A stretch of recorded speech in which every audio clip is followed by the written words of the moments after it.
That's the initial code that you're gonna see when you create a new Expo project. Let's explain every line of code here, but first let's get rid of this stats bar. We're gonna talk about later. It's a component to handle this stats bar. Let's delete it for now. Now first we have here three imports: APIs and component. This text component, that's a view component, and we here import StyleSheet from React Native. When you want to use view or text or image, you have to import it from React Native like this. Just type the name of component. And don't worry, we're gonna cover the most important components here in this course. So let's remove this. So this line is for imports. When you want to use something, you have to import it first. We export here our component to use it anywhere that we want.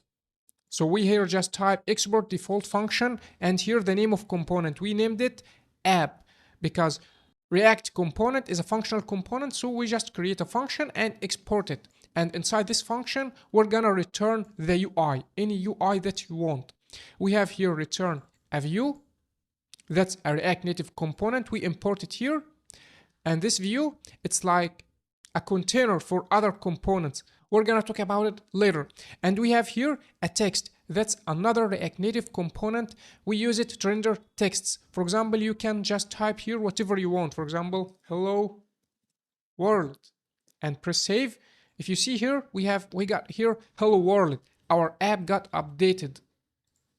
Finally, we have here style sheet. We're gonna talk about this style sheet later, don't worry. Inside our style sheet, we have here an object called container. We have here 4 style properties.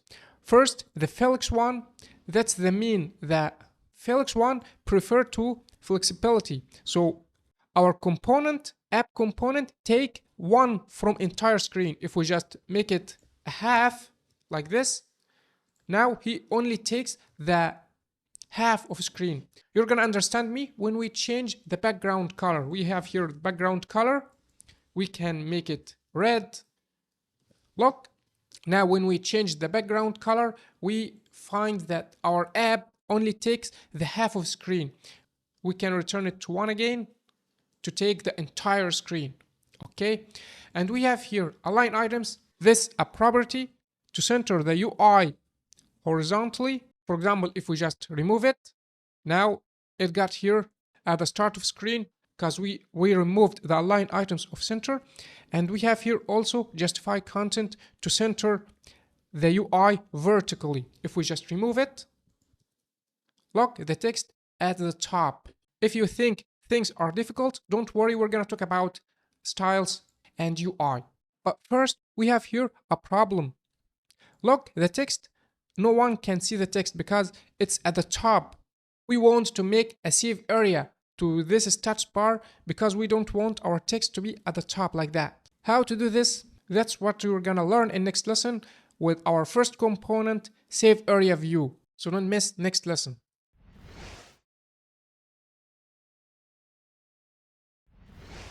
In previous lesson, we have a problem. This text, we cannot see it after we remove because this notch and the stats bar are hiding it. So we want to create a safe zone for our components and UI, not to be behind this notch because we want our users can see them. So now let's learn our first and one of the easiest components in React Native and called SafeAreaView. To use any component, as I have mentioned before, to use any component, you just need to import it. So let's add a comma and add SafeAreaView. This is the component that's responsible to create a safe zone to our UI. So let's replace our view with SafeAreaView and press save. When we press save, see, our text now is visible and it's not behind our stats bar and not behind our notch. Now it's in a safe and visible place. If you wonder how can you change 2 words together, you just need to hide one of them and press Command and D if you use Mac. This means that's a multi-cursor editing. You can, when you have two or more words with the same name, just highlight one of them and just type Command and D. Once you have now can change in two places. If you press Command and D also, now you can change in three places. Look, you can type whatever you want. In Mac, Command and D. In Windows, I think Control and D. Okay. So now that was our first and easiest component, SafeAreaView. Let's talk in next lesson about more components.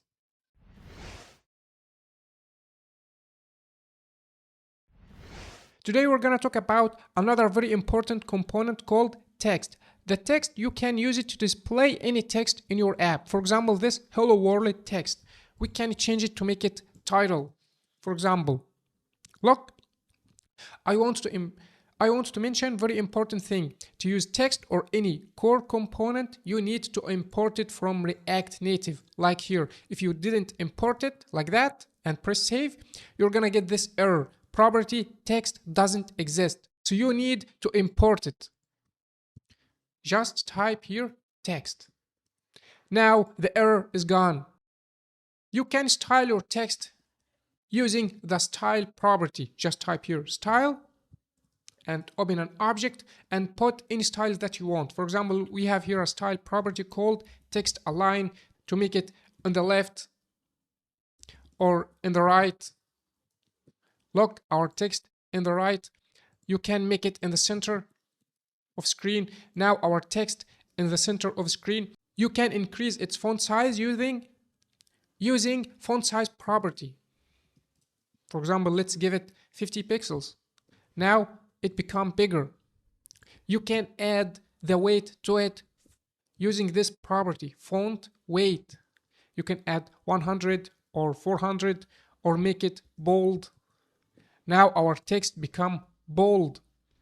You can color it with any color that you want using the color property. For example, red, blue, or even any hex color like that, like this color.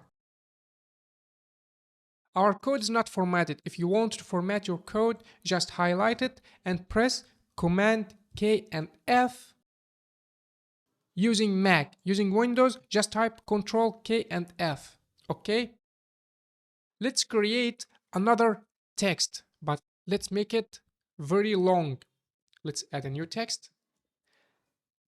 And let's add a very long text, like this text. We can style this text also, just using the style property. Just type style and open object. You can here put in styles that you want.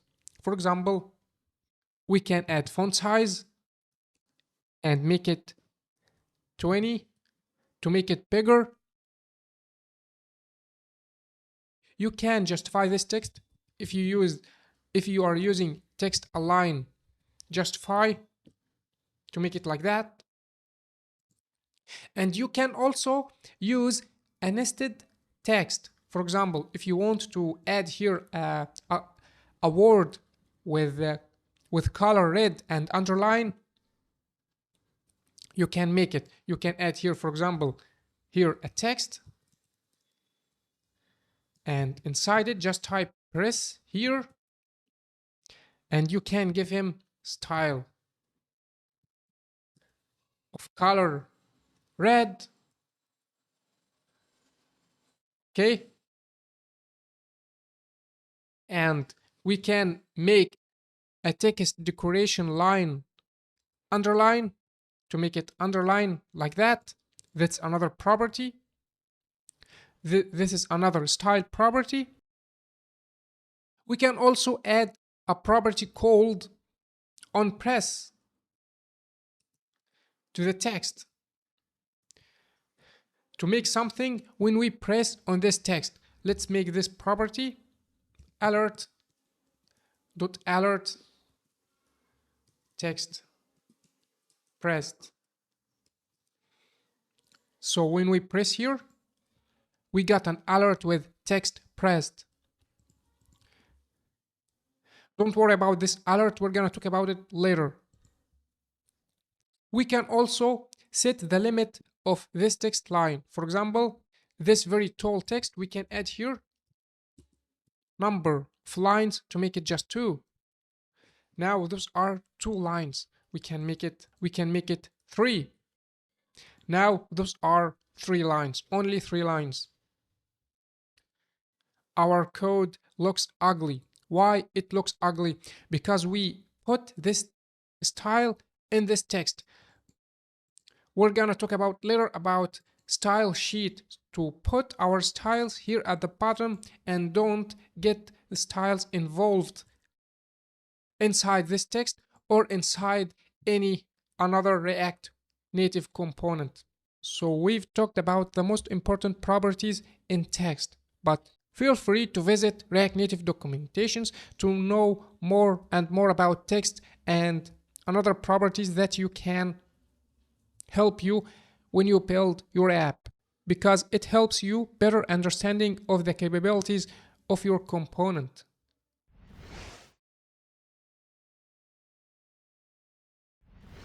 If you have a look at this code, you're gonna notice this. Our code is not clean and not concise. But why?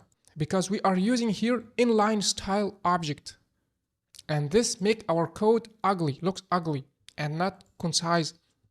So how to make our code cleaner?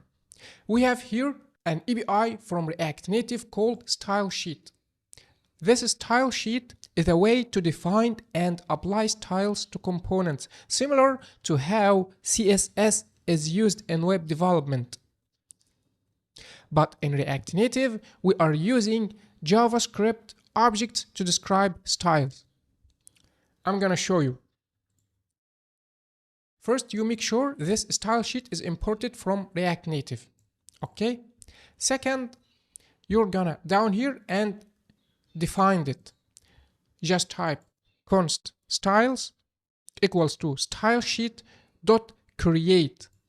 And this create method is taking an object.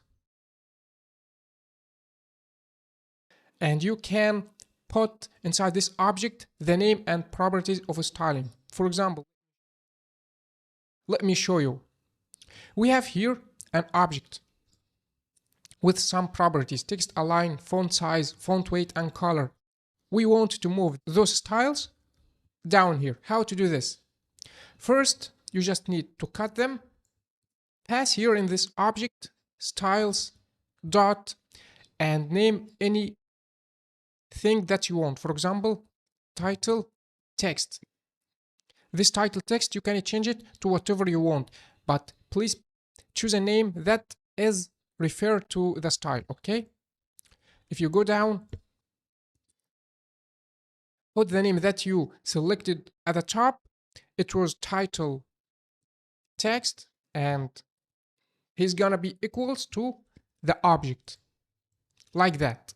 If you go up, we have here also 2 inline styles still. We can make the same thing. For example, here in this text, we can cut this and give it styles dot any title we want. For example, subtitle text, and go down and add subtitle text. Finally, we have here the last one. We can cut it and give it a name. For example, red text, and go down and initialize it, red text, and press save. If you notice, nothing got changed, because putting styles at the down is working the same if you put it inline object. Finally, let's format our code. You can format it using Command and Shift and K if you are using Mac, or Control Shift and K if you are using Windows, or you can make it like this. Right click and press on Format Document. Look, Now our code looks much better than before. And thanks to this StyleSheet API from React Native.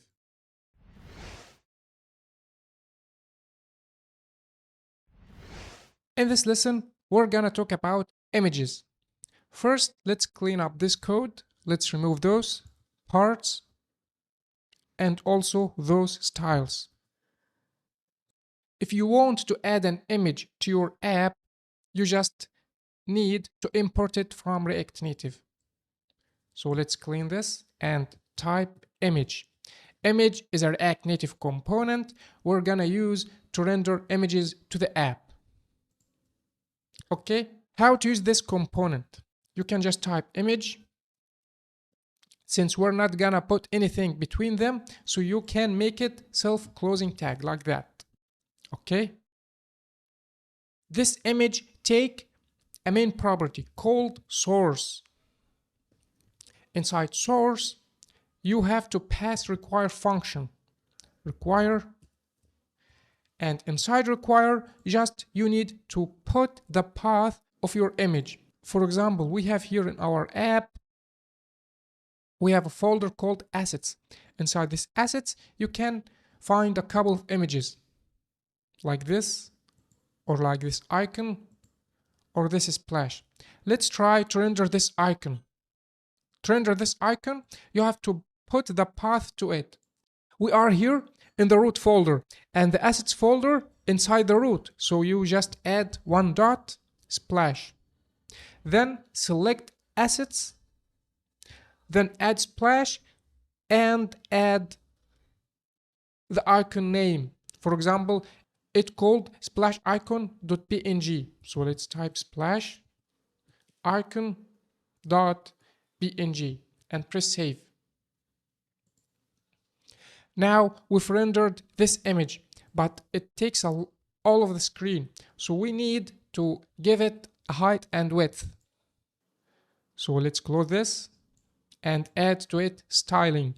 So just add the style property and it's gonna be styles.image1, for example.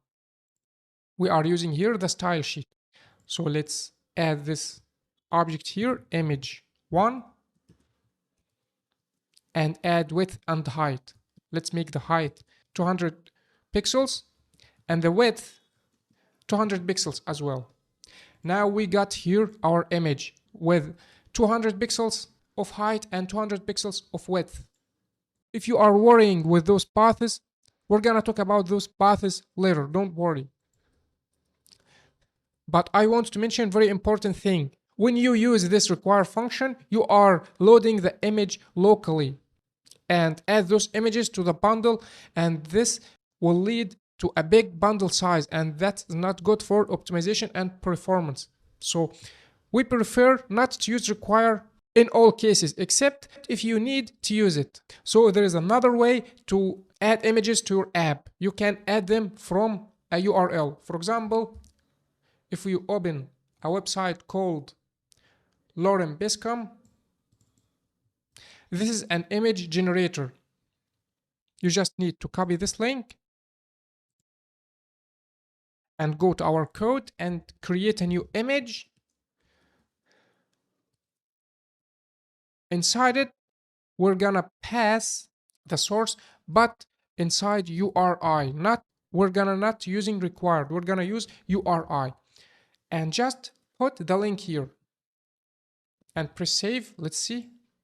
Now our image is not appear because we need to give it a height and width, because rendering the image using URI is different from require. Require is get the image with the height and width of the image selected. But when you are using URI, it doesn't get the height and width from internet. So we need to add a style for it. Let's add style and just type styles dot, let's make it image2. Now let's define it down here, image2, and let's give him also height and width of 200 and press save. Now we got here our image. If you have a look at the official documentations of React Native, you're gonna find a lot of useful properties for images. For example, we have here a property called blur radius. This, if you want to make a blur effect to your image. For example, let's copy it and try it. Let's try it in second image. Blur radius, let's make it, for example, 10. Now see what happens to the image. We have also a couple of properties and event that you can use. So you can have a look at these documentations and try a couple of those properties if you want. One last thing I want to mention. What if you want to make your image as a circle? To make it as a circle, you have to add a border radius property and give it the half value of height and width. For example, we have here 200 and 200, so let's make the border radius 100. Now it becomes a circle.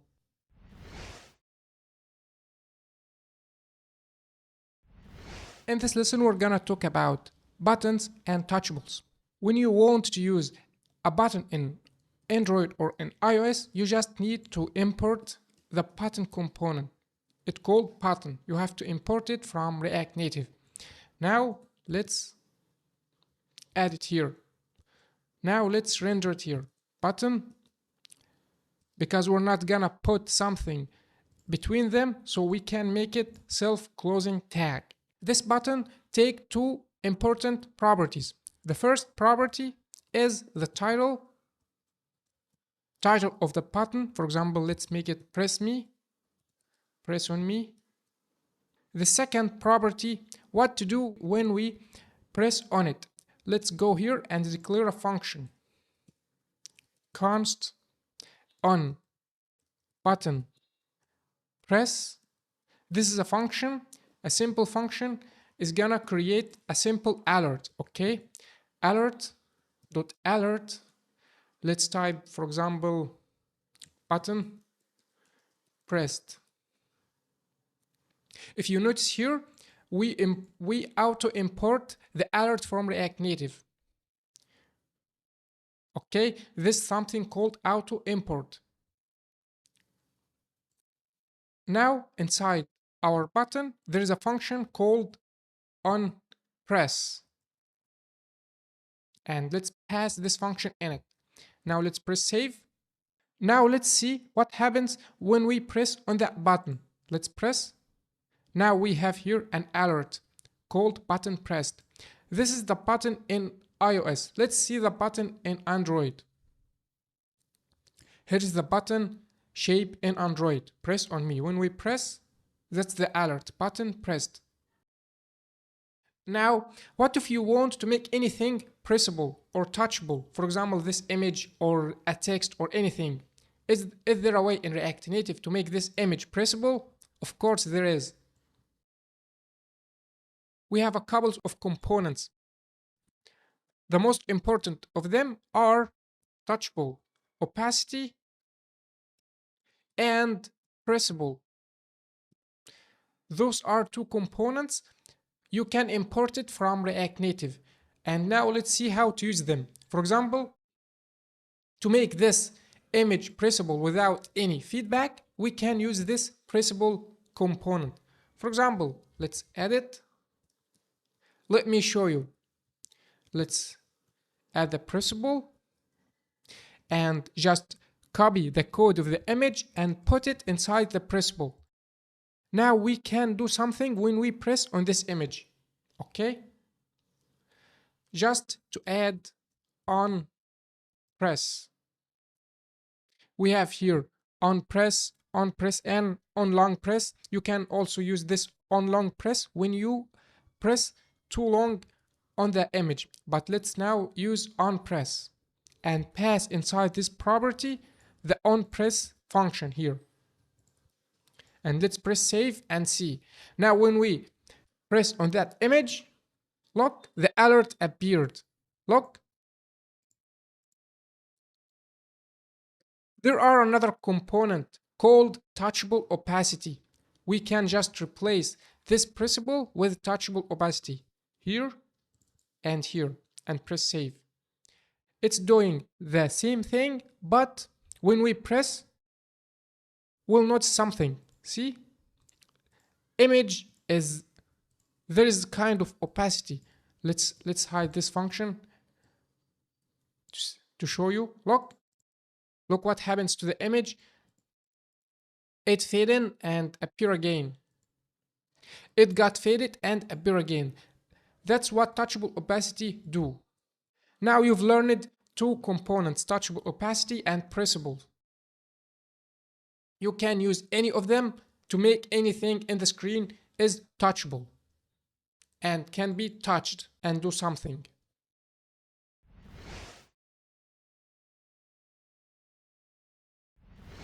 In this lesson, we're gonna learn ScrollView. We use this component. We want to make our screen scrollable. For example, let's duplicate this image. Let's make it a lot of images and press save. If you see the bottom content, we cannot reach them. We cannot reach the button and the other image because our app is not scrolling. How to make our app scrolling? That's easy. We just need to add the ScrollView component. So let's import a new component called ScrollView from React Native. And we need to wrap those images inside this ScrollView. So let's add it here, ScrollView, and put all the code between them like this. Let's copy all of that code. Let's cut it and put it inside this ScrollView and press save. If you see here, now our app become scrollable. Look, we can go down and go up. Let's talk about some of the important properties for ScrollView. First, what if when we scroll go up and down, you can notice that this line here, this line, we want to get rid of it, this indicator. There is a property called show vertical scroll indicator, and you need to make it false and press save. Now we cannot see it again. It got disappeared. There's another property called horizontal. Let's make it true and see what happens. If we make it true, we make our scroll view is horizontal. We can go right and left, right and left. But if you see here, we got here an indicator. This line, we want to remove it. There's another property called show horizontal scroll indicator. Let's make it false. Now, if you see, it got disappeared. What if you want to style our scroll view? There is a property called content container style, and it takes an object and you can add, for example, background color. Let's make it red. Now look, our scroll view become red.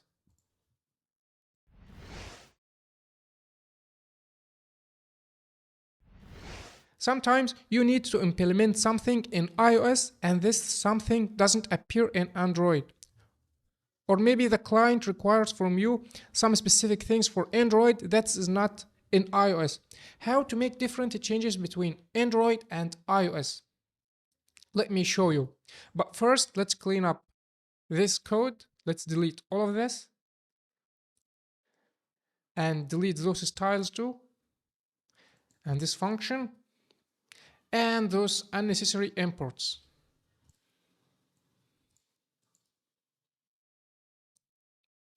Now we got a white screen in Android and iPhone. Let's add a text. Let's, for example, type, this is a Android device. And let's press save. We got here an issue. Property text doesn't exist. Why we got this issue? Because we used the text without importing it. So let's add comma and add text. Now let's save. Now the error is gone. And we have here, this is Android device. Oh, the text here is at the top. Let's make it in the center. Justify content, center. this justify content property to center things vertically. We're gonna talk about it later. Don't worry about it. Okay? I just added this line of code to make our text in the center of the screen vertically. Okay? And don't worry about it. We're gonna talk about it later. Now we got here. This is Android device. Let's remove this A. This is Android device. And here in iOS, this is Android device. And that's wrong. We want to type here, this is iOS device. So let's change Android to iOS and press save. Now in iOS, this is iOS device, and that's correct. But if we open Android, we got here, this is iOS device, and this is incorrect. How to make changes between Android and iOS? I want to show something here, and this something is different here. To do this, we're gonna use the platform. Just import platform from React Native. Okay? And now you can just type here inside this iOS, just open an object and type platform.os. If it's equal to, we got here options: Android, iOS, Mac OS, web, Windows. If it equals to Android, just type Android. Else, just type iOS. What is this code? Let me explain to you. I'm just telling him if the platform is Android, if you are using Android device, just render this word Android. Else, render this word iOS. This question mark sign is called in JavaScript ternary operator. Okay, now if we press save and go back to our screen, now we can see this is iOS device and this is Android device, and both are correct. Let's implement another thing else. What if we want to make the color in iOS gray and the color in Android, for example, aqua, the background? Okay, that's easy. Let's go to our background color and do the same thing. If platform.os equals iOS, let's for example make it gray, otherwise make it aqua.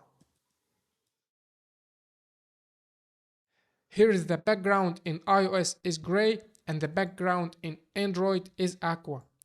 So platform is an API from React Native. You can import it from React Native to handle the different device type, for example, Android, iOS, Mac OS, Windows, or anything, or even web.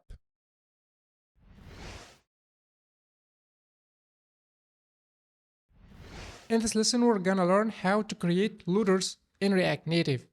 First, let's clean this code. Let's remove this and remove this too.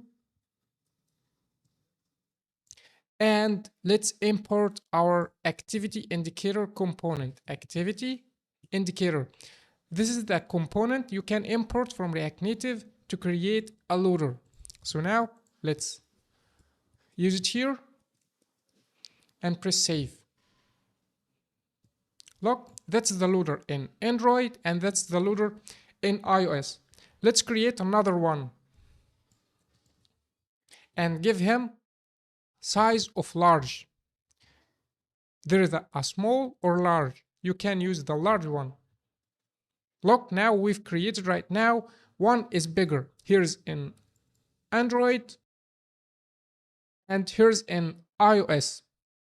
You can also change their colors using the color property. Color, we can make it darker blue. We can make it blue. Look, we have here, as we see here, a blue loaders. Can make it green. Now you can see green loaders.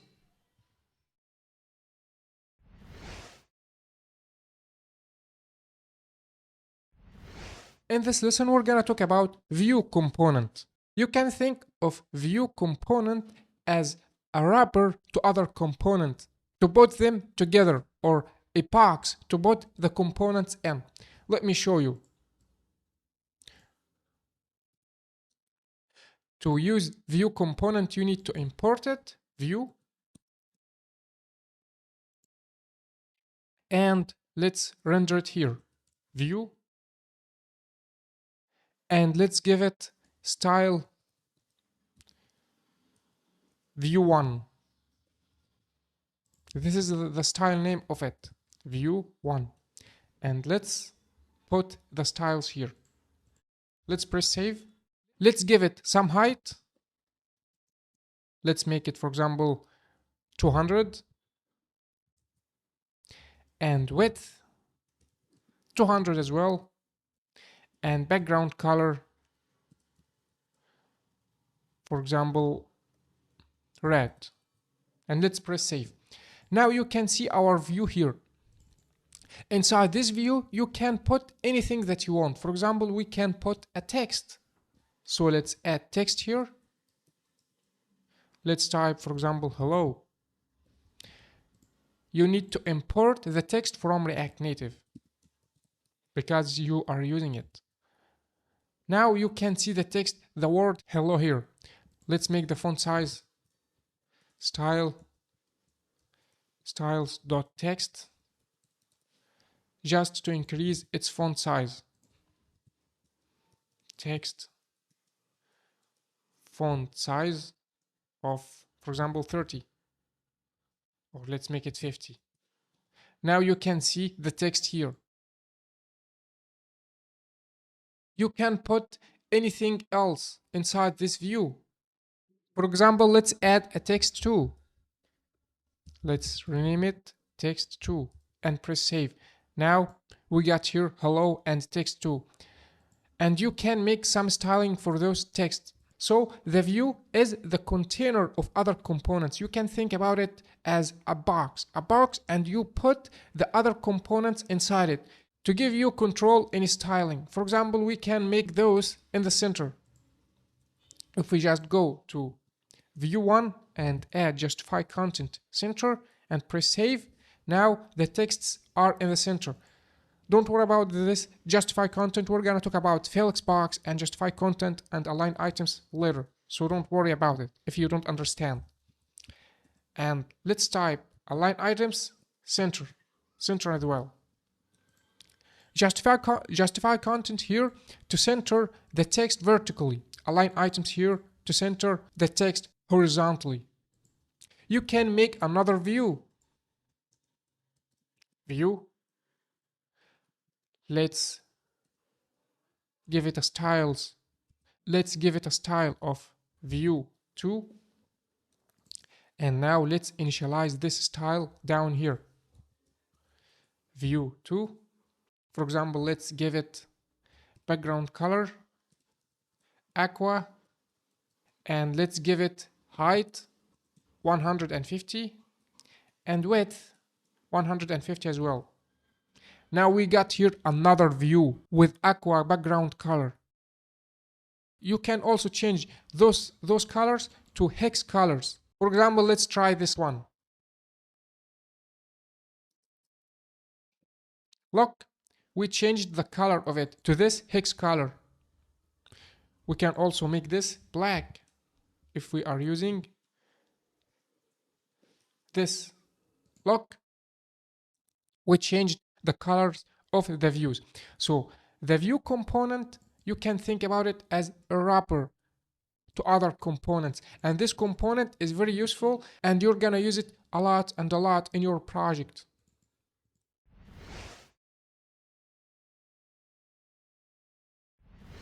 In this lesson, we're gonna talk about padding and margin. First, let's start with margin. If you want to create a space outside the border or outside the element, you can use the margin. For example, we want to add space here.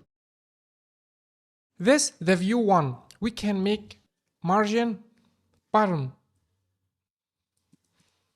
of 10 pixels and press save.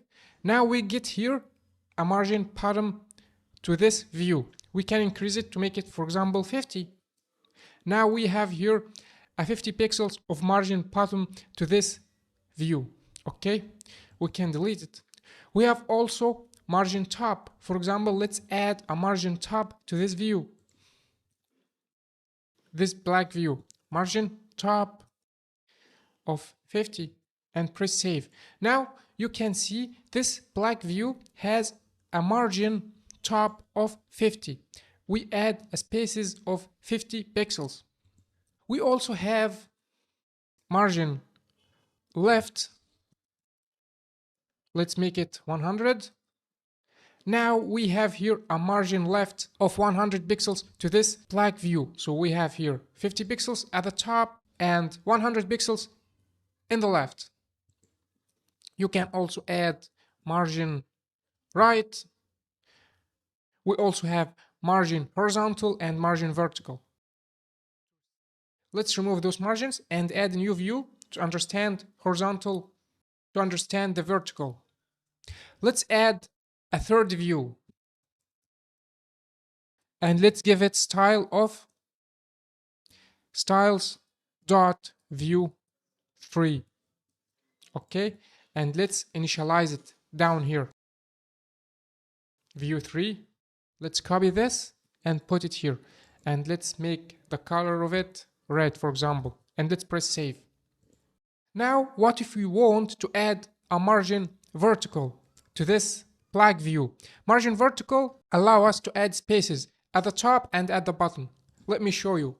Margin vertical, for example, 40 pixels. Now you can see this view has a 40 pixels at the top and 40 pixels at the bottom.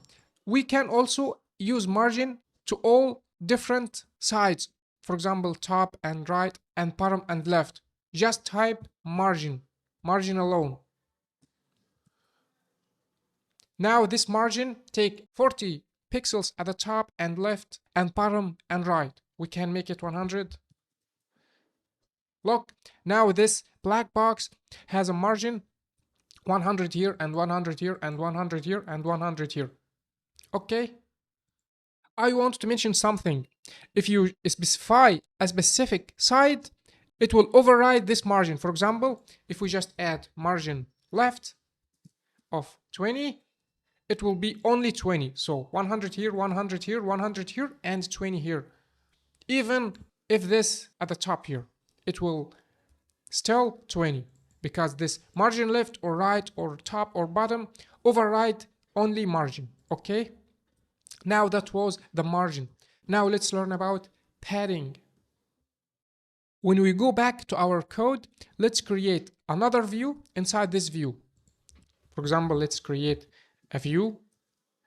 Let's give it style of styles.view, or let's make it child view, and let's add the style to it.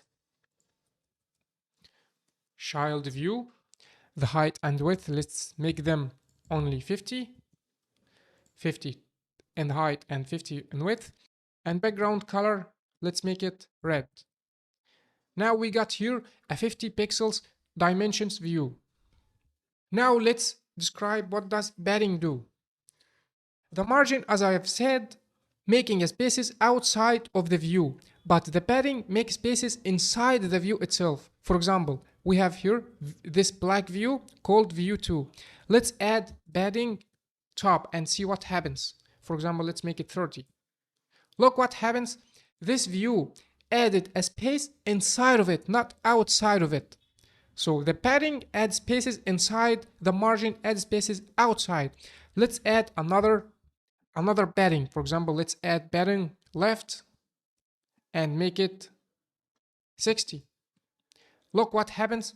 We have here 60 pixels of padding. This black view added a space inside of it, not outside of it. So margin left add the space outside of 20 because this is a margin, so it add the space outside. But here we add padding left, added the spaces inside. So this 60 inside of the view. Let's add a padding in general. Padding, and let's make it, for example, 40 pixels. Now padding in general add a padding inside the view of 40 pixels here and here and here and here. 40 here, 40 here, 40 here, 40 here. So that was the key difference between margin and padding. Padding adds the spaces inside, margin adds the spaces outside.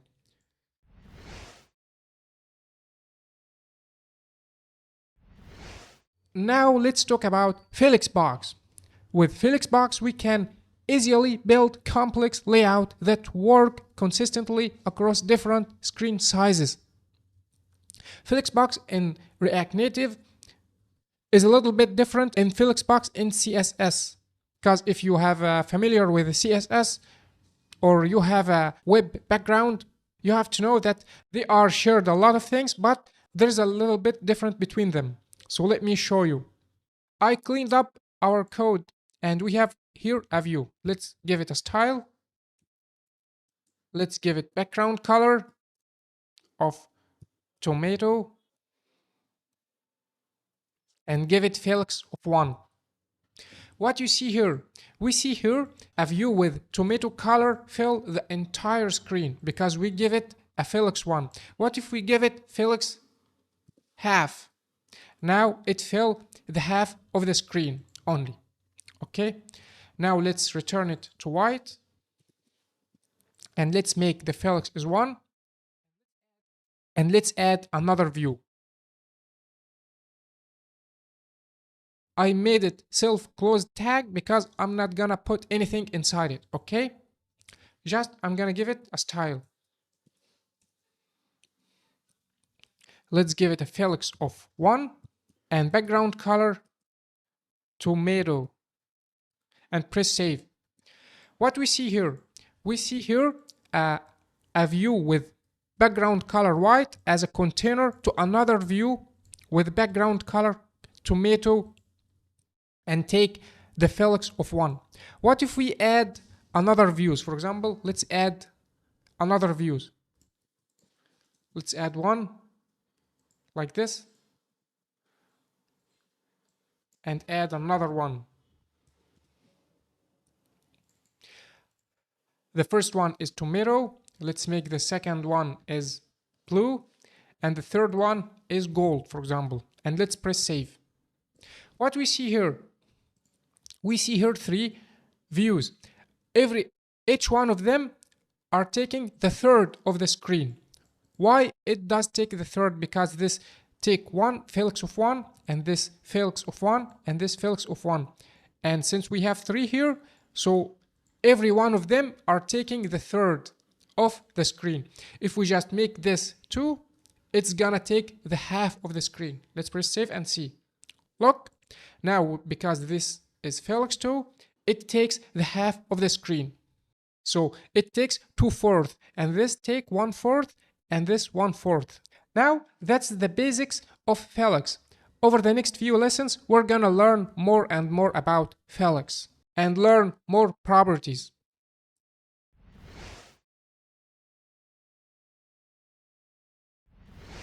In this lesson, we're gonna talk about Felix direction.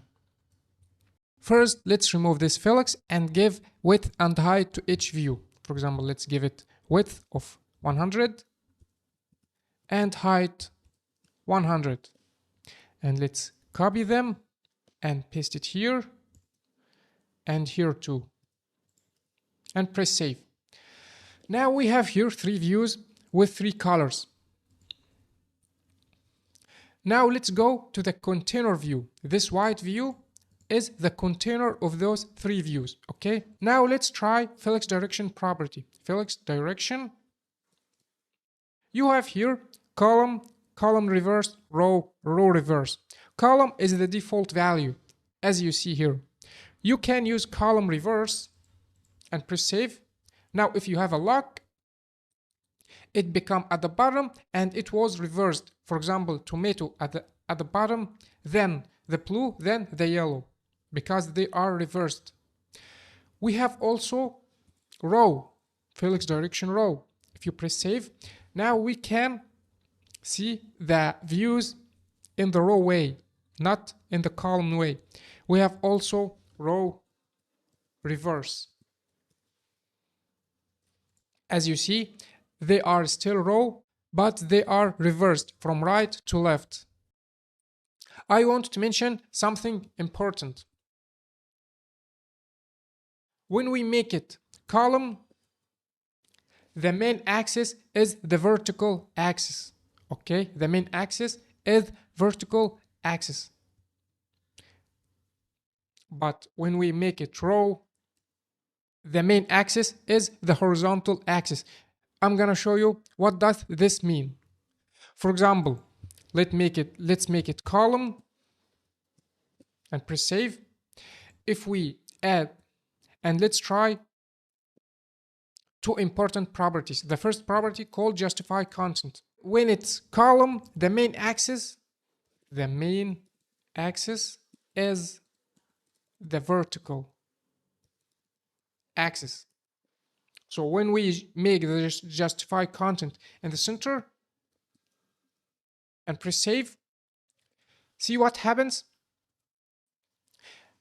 Our element become in the center in the vertical axis, as you see.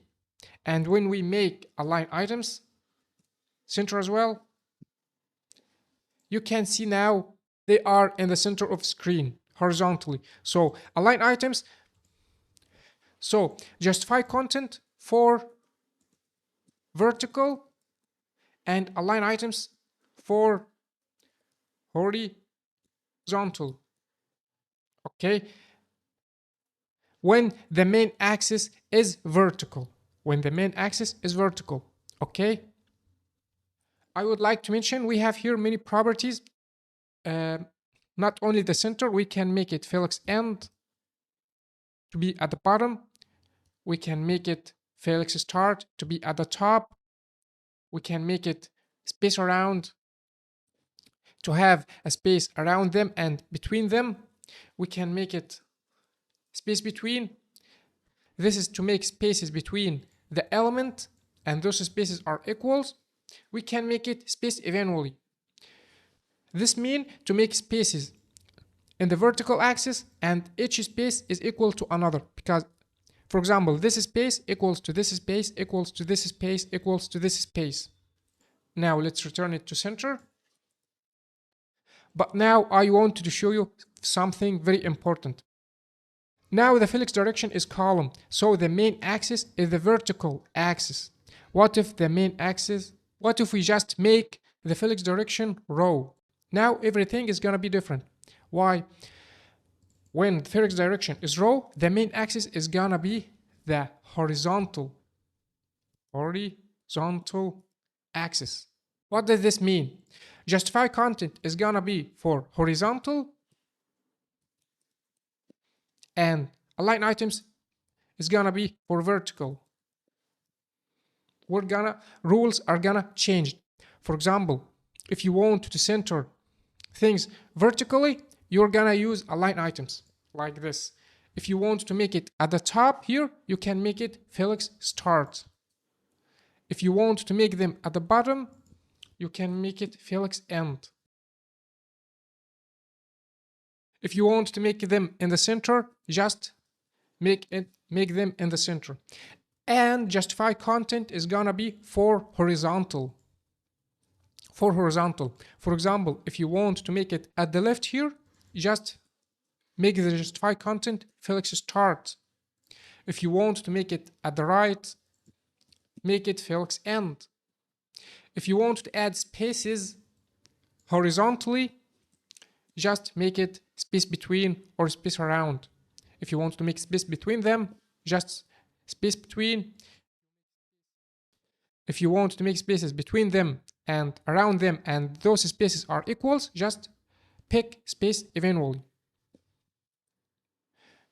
If you are notice here, you're gonna notice a value called baseline. What did this value do?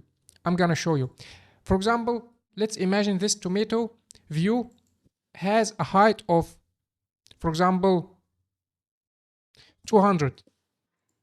If we just make this in the center, it's gonna be like this. But if you want to make them at the same line, you can make it baseline like that. Now those are at the same line. So this is the value of baseline of align items.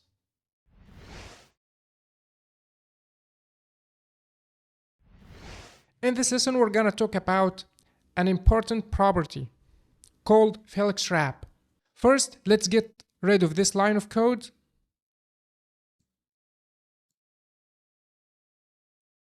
Then let's make this 100 pixels. Let's make them only 90. Okay. Now let's try to add more views. So for example, let's add a one view with the color gray, and let's add another one with the color green. Let's copy this and add another one. Now look, when we added two views, the yellow view got shrunk. It's not the size of it. If you see here, it must be 90 and 90, but it got shrunk because no space to it. So to solve this problem, we need to add Felix wrap property. So go up here in the container view and add this property. It's called Felix wrap. The default value is no wrap. We're gonna use the wrap value and press save. See, if you see here, the gold view now appeared and it's not shrunk because we've wrapped our views. But we have here an issue. Why our views go at the top, not in the center? Because when you implement Felix wrap, align items can't center vertically anymore. So you need to use another property called align content. So this property called align content, when you pass the value of center, now you can center it in the screen.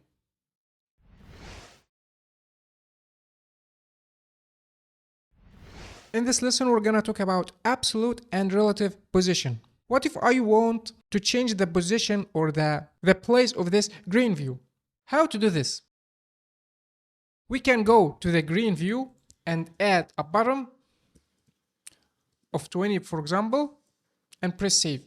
When we press save, you're going to notice that we pushed the green view 20 pixels from the bottom. We can push it also from the left. Just type left 20 pixels. See what happens? We pushed it 20 pixels from the left too. So we have here a bottom 20 and the left 20. We can change this bottom and make it top.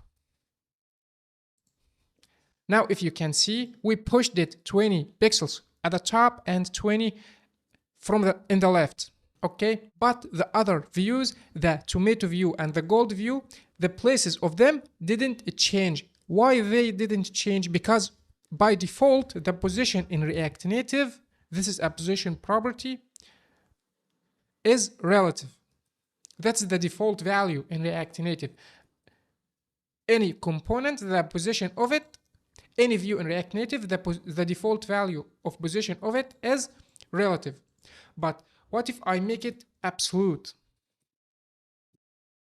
Absolute value. When I save the changes, this view is going to the top here and it's gonna take 20 pixels from the top and 20 pixels from the left.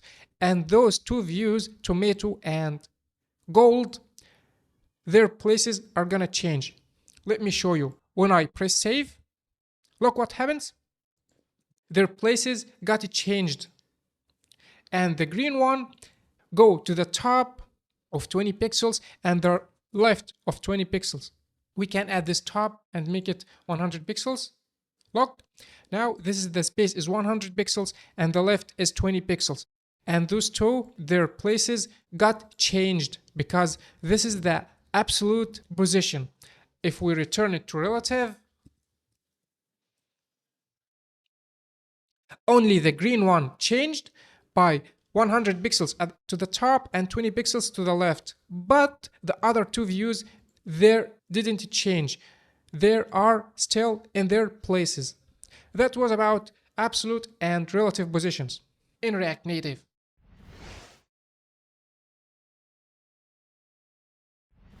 In this lesson, we're gonna talk about dimensions in React Native. I cleaned up all the code and only left a view with background color, tomato, and height and width 300. I wanna show you something. We have here two iOS devices. We get here iPhone 16 and iPhone 16 Pro Max. And I wanna show you something. Let's make the width of this view 400 and press save. Look what happens. In iPhone 16, the view covers entire the width of the screen. But in iPhone 16 Pro Max, there's a space. Why? Because iPhone 16 Pro Max dimensions is bigger than iPhone 16. And this will cause a problem in our application because the sizes will not be the same. How to handle this issue? This is for the width, and we're gonna face this issue in the height also. Look, if I make the height, for example, 850, look, the entire screen here in iPhone 16 is filled with a tomato view. But here we got here spaces. This is an issue, and how to solve those issues. First, you can set the height and width, not numbers like this. You can set it using 3 ways. Let me type them here. First, percentage. Second, dimensions. Third, libraries. 4, responsive. And we're gonna cover those 3 things in this course. First, let's talk about percentages. If you make the width here 100% like this, and the height only 15%, we're gonna cover the half of a screen in all devices. Let's press save and see. Look. Now here in iPhone 16, the half of the screen is filled also in iPhone 16 Pro Max, and the entire width is 100%, like I have said here, 100%. We can make it 50% of width and 100% of height and press save and see. If you see here also, look, the 2 screens are the same. So with this percentage, you make sure that all sizes in all devices are the same. Android, iPhone, iPhone Pro Max, Samsung, etc. or any device. This is for percentage. We have another way to make sure also our component sizes are the same in all devices. This way called dimensions. And these dimensions we can import it from React Native dimensions, and let us see what does this dimension do. Let's console.log dimensions.get. You have here 2 options, screen and window. The screen is the size of entire screen, of entire device screen. Okay, window is the size of visible window in screen. The window is a little bit smaller than screen size. In iOS, both are the same, screen and window, but in Android, window is a little bit smaller. So let's select screen and press save and see our log. Look here, we have here the height of 956 and the width 440. This is for iPhone 16 Pro Max because it's the bigger than the bottom here. So now let's define 2 constants for font width and font height. Let me show you. Const font height equals to dimensions dot get screen dot height. Also, let's declare another constant called font width is gonna be dimensions dot get screen dot width. Now we can access the font height and the font width. So now if we want to make this view fill the entire screen, we can give it the width and the height of font width and font height. Font width and phone height and press save. Now if you can see, we got here the entire screen is filled because we give it the width of phone width and the height of the entire phone height.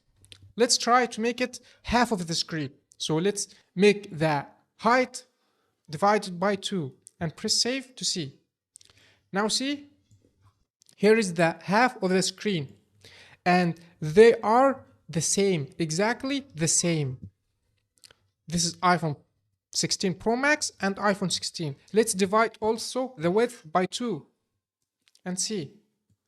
Look, those are exactly the same. So with those dimensions, you can make sure that your app design is matching all the devices. But what if I want to give it here a value, for example, 100 pixels or something? How to make sure those are the same in the same devices? I mean, how make to sure this 100 is responsive in all devices? In this case, we're gonna use the third way, libraries for responsive. You can choose the library that you want to use. In this course, we're gonna cover one of the best libraries called React Native Size Matters. And we're gonna cover this library later in this course.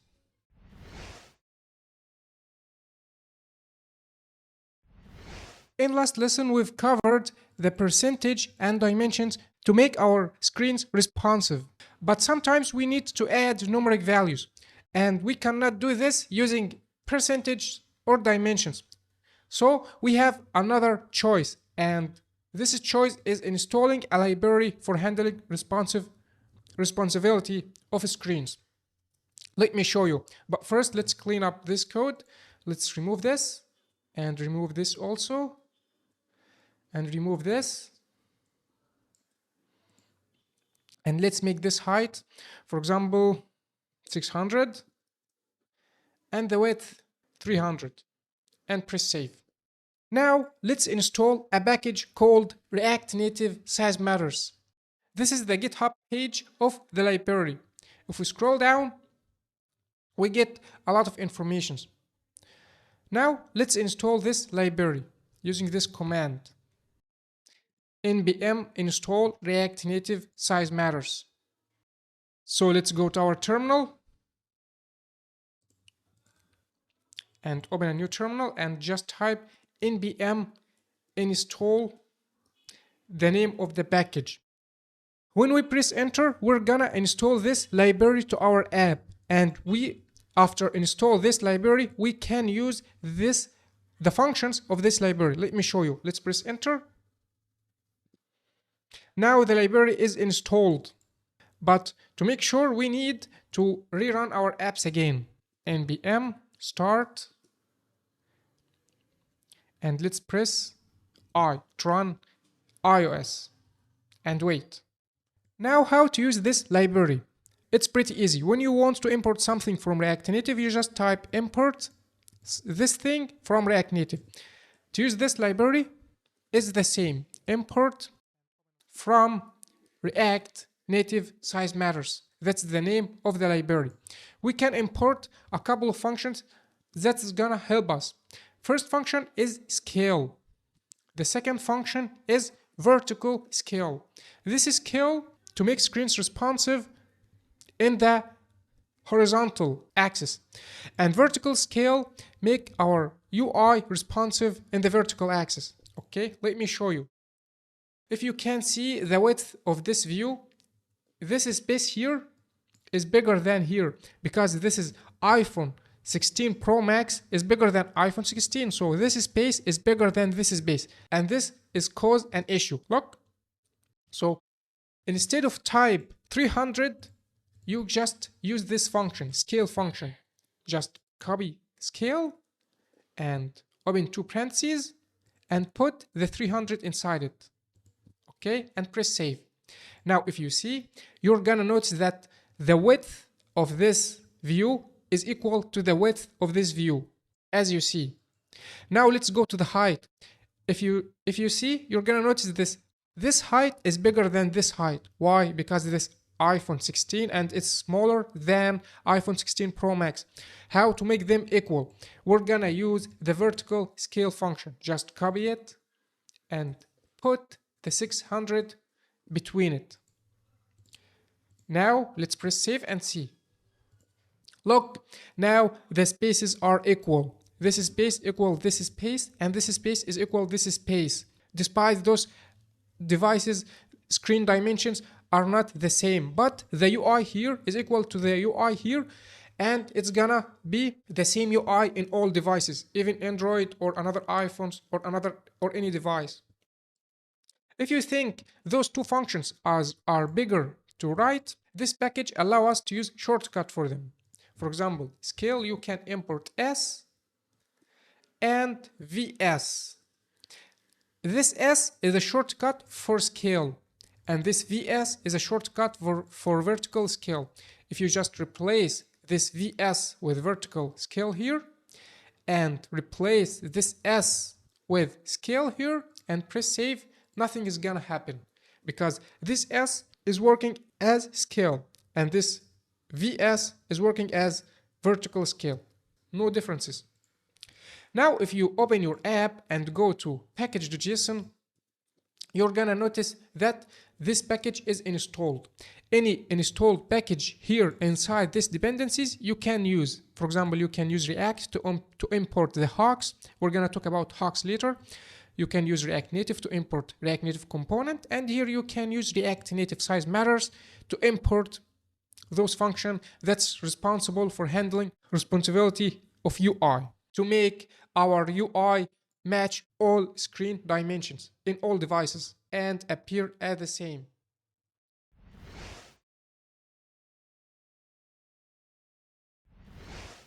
In this lesson, we're gonna learn useState hook. useState hook is a hook from React. As I've said before, this is a React Native course. It's not a React JS course. So you need to learn React JS before you learn React Native. But you can start this course without learning React because any line of code that I've write about React, I'm gonna explain it. And since we're gonna use useState, so I have to explain it here in this course. So now first let's clean up this code. We don't need this line 2, and import from React. We're gonna import a hook called useState. useState is a hook from React, and I'm gonna show you how to use it. Let's press save. First, let's add a text here, and let's add init 20. Okay. We need to import the text here from React Native and press save. Let's add justify content to center to see the number here. This is the number 20. Let's increase the font size. Font size equals to, font size is gonna be 40, for example, or let's make it 100. Now that's the number. Okay. What if you want to increase or decrease this number? How to use this? For example, I want to create a button here to increase the number and another button to decrease the number. So let's add two buttons. Button with title increase and another button and name it decrease. Let's put the increase before the text, like this. I want when I press on increase, this number got increased.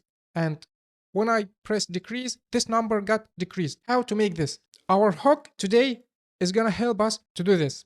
First, you're gonna type useState, and inside it, put your initial values. For example, this 20. So let's copy. So let's cut this 20 and put it here. useState hook is return an array. Okay, but we can destruct it. But we can destruct it to get those array elements, and those are state and set state. This state refers to this 20. So the state is equal to 20, this initial value. Okay.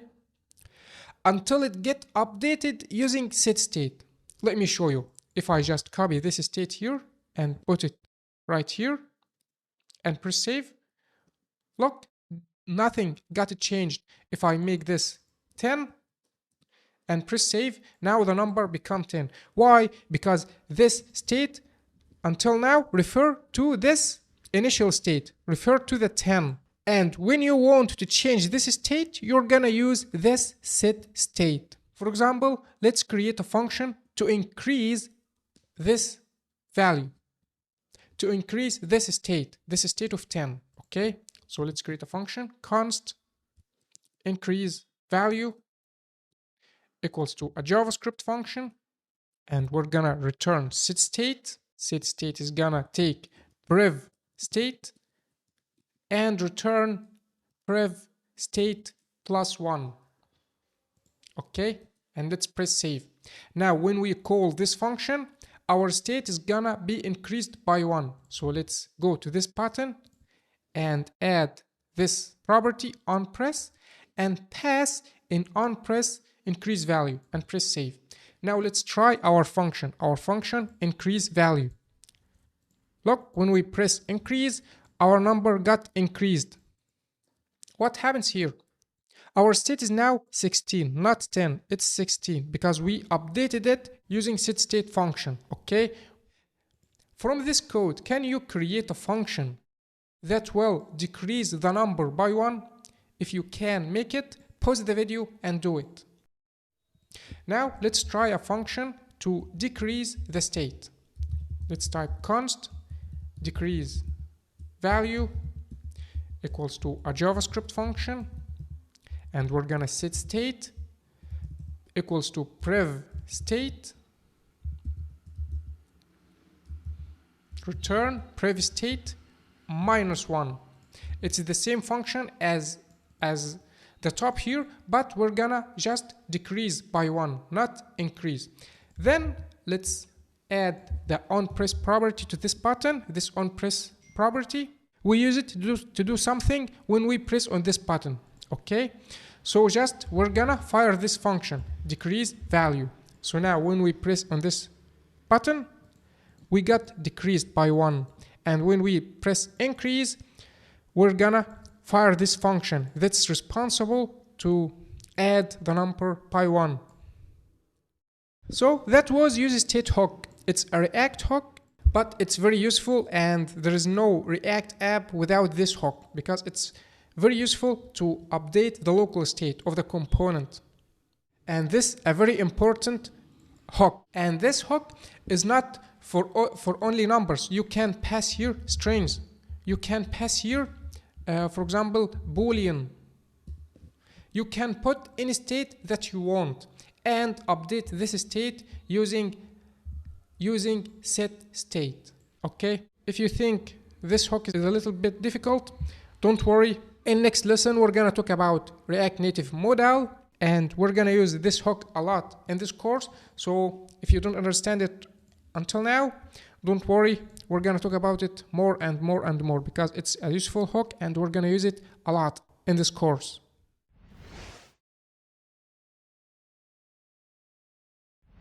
The Modal component is a basic way to present content above an enclosing view.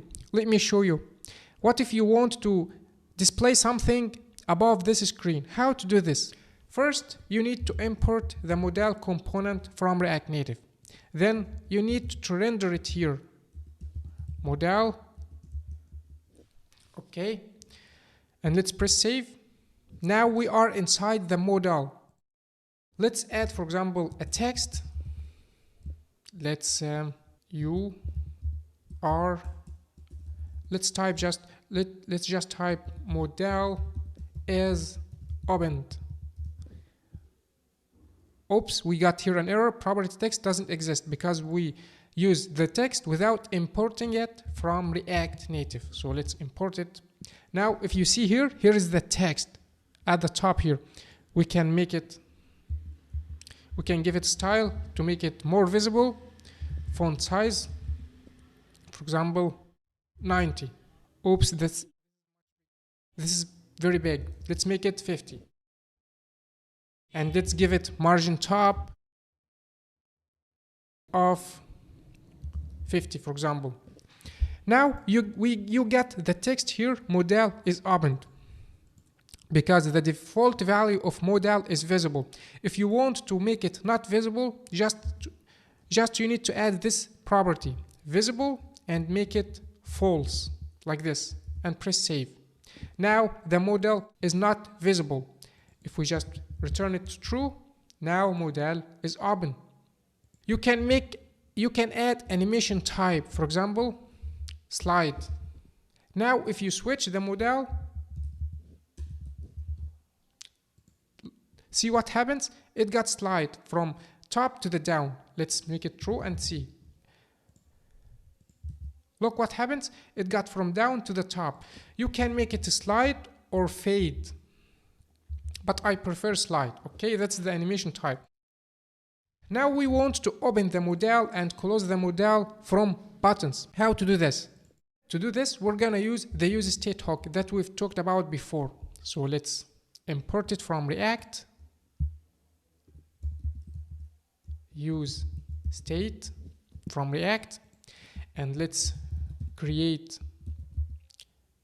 useState, and the initial value is gonna be false, because we want the initial value of the Modal is gonna be false. And this useState hook is return an array. This array has two elements. First, the state, and the second, the set state. We can rename the state of Modal visible.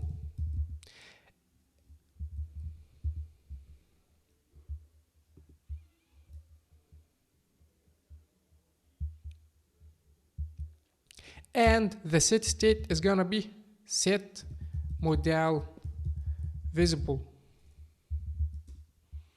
like this. So now we can update the state using this set Modal visible, and we can use the state using this Modal visible. So instead of passing true, we're gonna pass Modal visible here and press save. So the Modal is closed. If we just make this true, it's gonna be open. Okay? And false is gonna be closed. So now let's create a function. When I press on this button, we're gonna open this Modal. For example, this button, let's add onPress property. When I press on this button, we're gonna create a function called, and inside this function, we're gonna set this Modal visible to be true. So now when we press on this button, show Modal, not model, sorry for this mistake. When I press on show model button here, we're gonna set the Modal visible to be true. Let me show you. Look, now it's visible. Now let's add another button here to make this Modal closed. So let's inside this Modal, we can copy this line of code and change it like this. We can only change this show to close Modal, and instead of set Modal visible true, we're gonna make it false to close it. Now when we press on close Modal, now Modal is gone. Now we can show it and close it, show it and close it. Thanks for this hook, useState hook. Now here inside this Modal, you can render anything that you want over the screen, above another screen.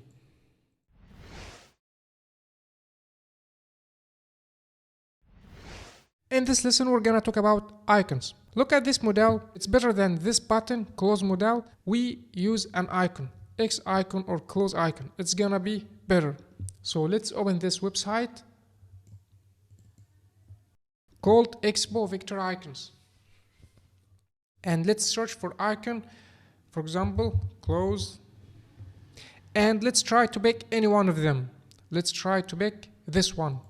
Just press on it and copy those two lines of code. Copy and paste it here. Then let's copy this line too to render it. and go in our modal and paste it here. Now if we press save, we can find the icon here. Look, and its color is black. You can change the size of it. For example, you can make it 50 to make it bigger. And you can also change the color, for example, to make it red. Okay? And you can add the onPress property to make something when you press on it. So we can copy this function that's responsible for closing the modal and paste it here. And let's press save. Now when we press in this close icon, we can close the modal. You can also use a lot of icons. For example, you can search for car. You can search for shop. You got here shop and shopping cart, shopping bag. We can copy this. We can open this, just copy this line and paste it at the top here, and go here and copy this too and paste it, for example, here under this line and press save. Now see, we got here an icon of the shop. We can change the color of it. Let's make it tomato, and let's make the size 100 or even 300. Look, so you can use Expo vector icons to render a lot of icons. Rendering the icons from Expo is better than using images PNG. As I've mentioned before, images, any image that you are using the require function to load it locally from local project is gonna affect the project because it's gonna increase the bundle size, and this is not good for performance. So it's better to use Expo vector icons for icons or use SVG icons, and we're gonna talk about SVG later. But it's not good to use PNG as icons.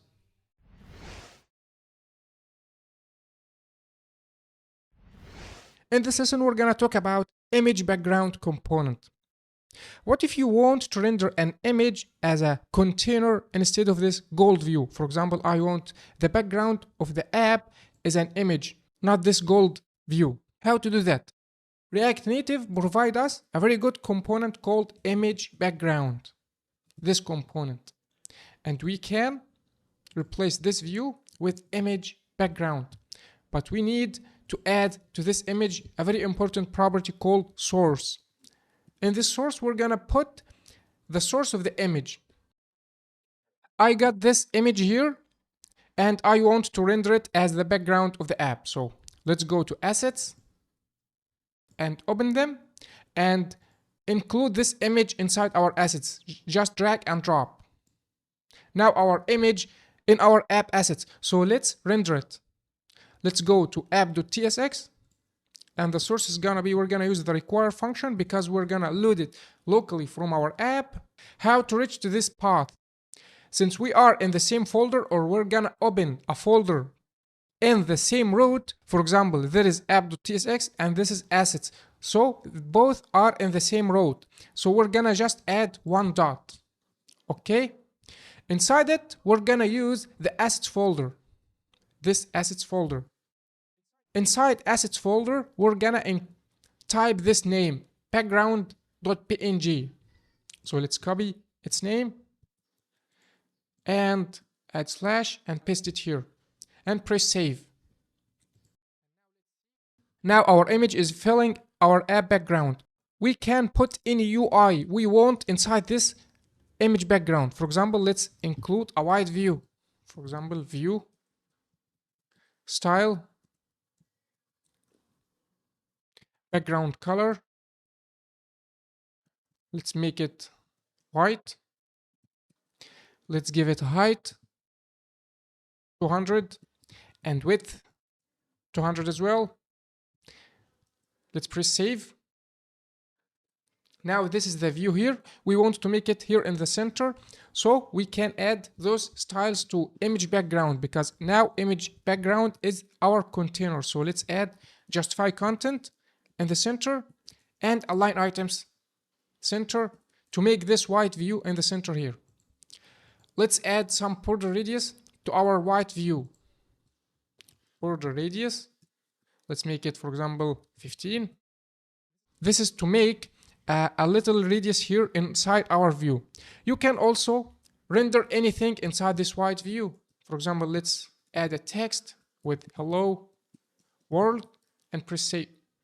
Oops, we got here an error. Property text doesn't exist because we are using the text without importing it from React Native. So let's import it and press save. Now we got here a hello world. You can also use the image background source from URI, exactly like the image. If you just open a new object and type URI and put any link that you want from internet. Let me try any link. Let me copy this image link and put it here and see and press save. Look, we got here an image background. Let's try this one also. Let's copy that and paste the link here. Look, this is another image background you can use in your app. So image background is a very helpful and useful component you can use to add a background to your app. You can use the URI and put any link from the internet, or you can use the require function. That was all about image background. See you in next lesson.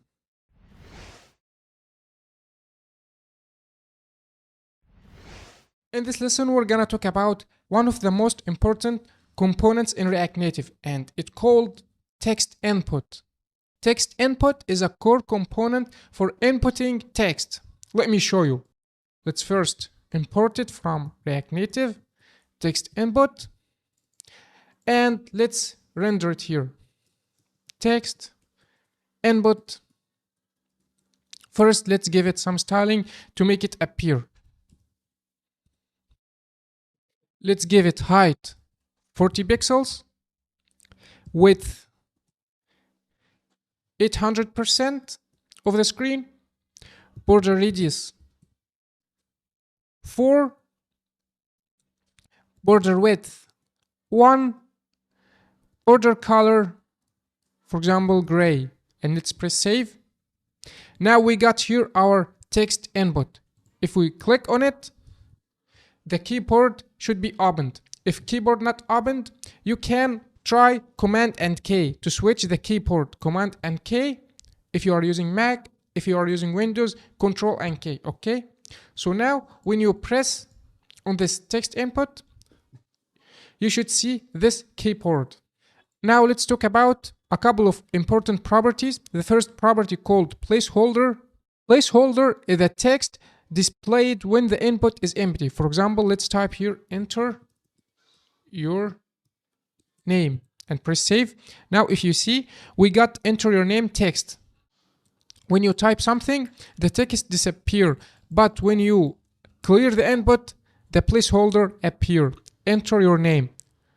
The second property is keyboard type. Keyboard type.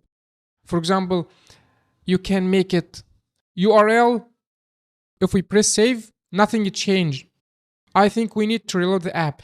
To reload the app in simulator, you just need to press Command and R. If you are using Windows, just press Control and R. So now let's reload it and press here again. Now if you see, the keyboard changed. A dot and slash and .com appeared because the keyboard type is a URL. Let's change it, for example, to make it numeric and press save. I don't know why keyboard didn't change until we reload. I don't know why. So let's please reload the app and try again. Now you can see our keyboard now is numeric. We can make it numeric and punctuation. For example, we want to add the asterisk and sharp here. So let's make it numeric and punctuation and press save.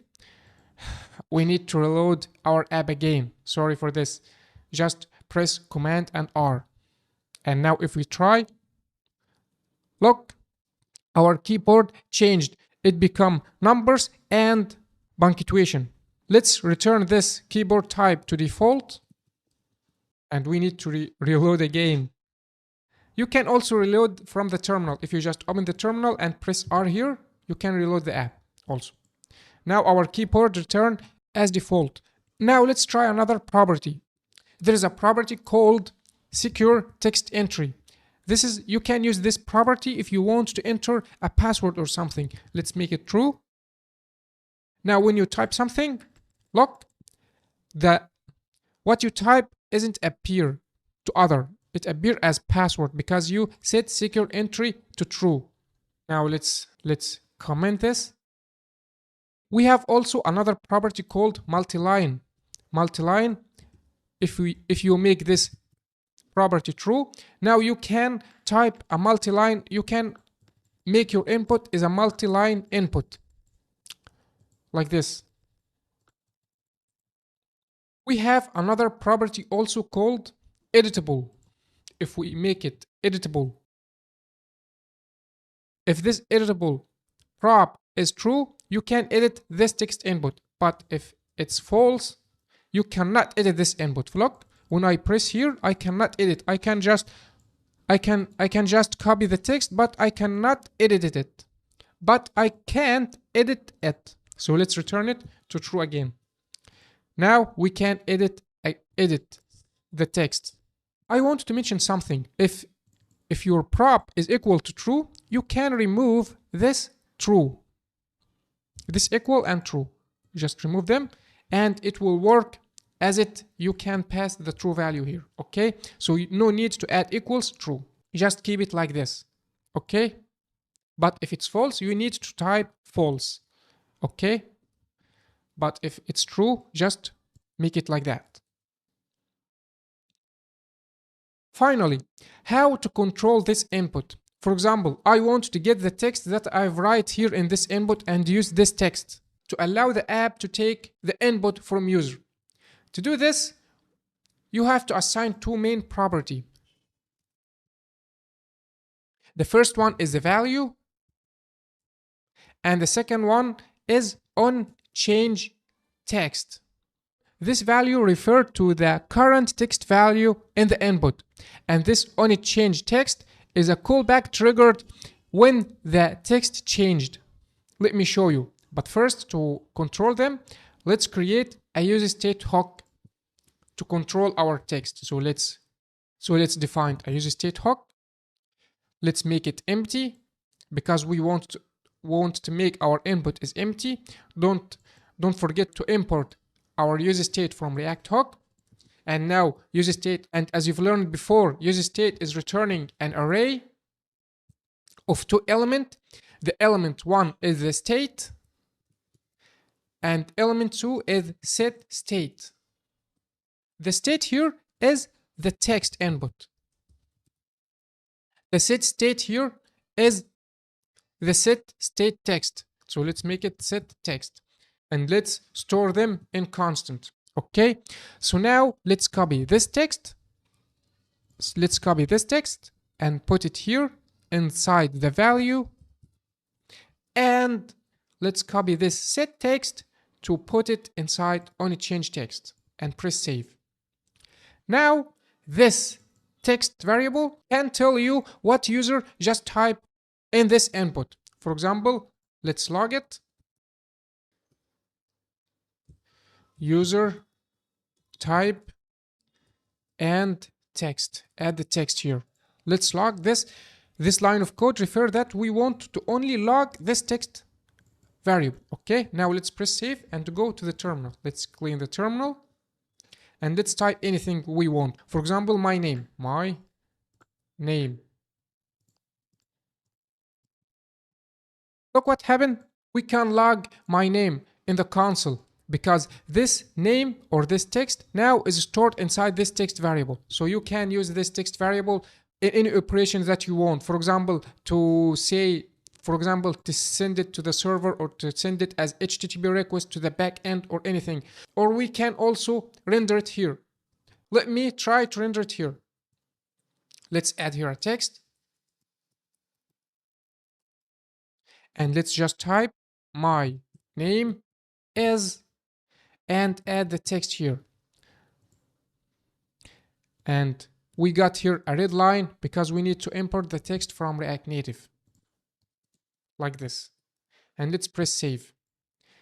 Now look, if we see here, my name is my name. So let's try to delete this and just type my name is Ahmed. Look, now my name is Ahmed. So that was our text input. If you think it's a little bit hard, don't worry. You can try to watch the video again.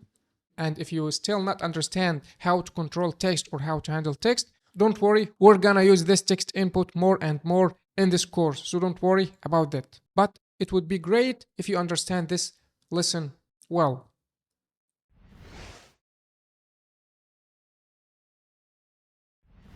In this lesson, we're gonna learn how to create a React component.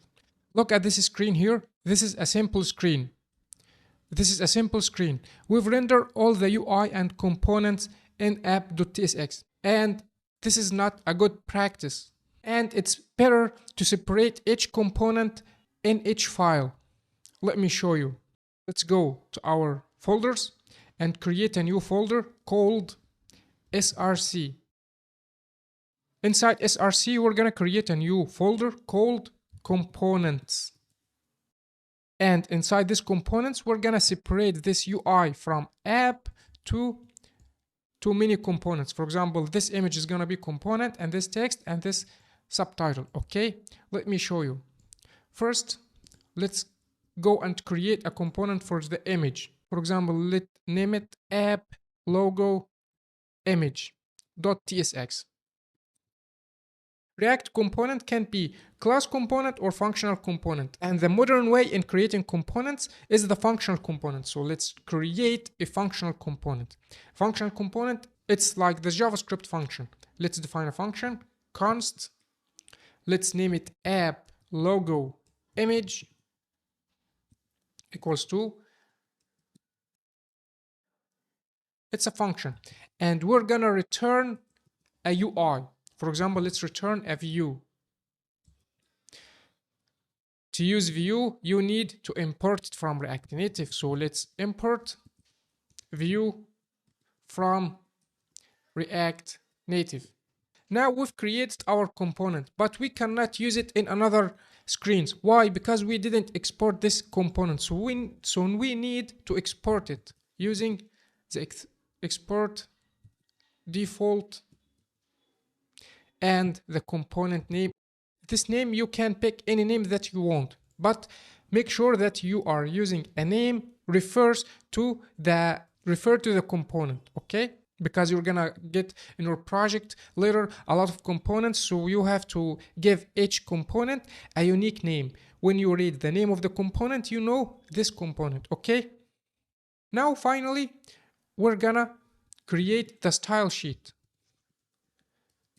This is for styling, StyleSheet dot create. Create, and we need to import it from React Native as well, StyleSheet. Now what we've done here, we first import the view and StyleSheet because we're gonna use them. Then we've created a JavaScript function that is returning a UI. Finally, we've exported this function, this functional component. So we can use this component in app.tsx or in any file of our project. We can use it anywhere. Finally, we've defined the styles for this component. So now let's go and copy the image. We're here in app.tsx. Let's cut this image. Let's cut it and press save.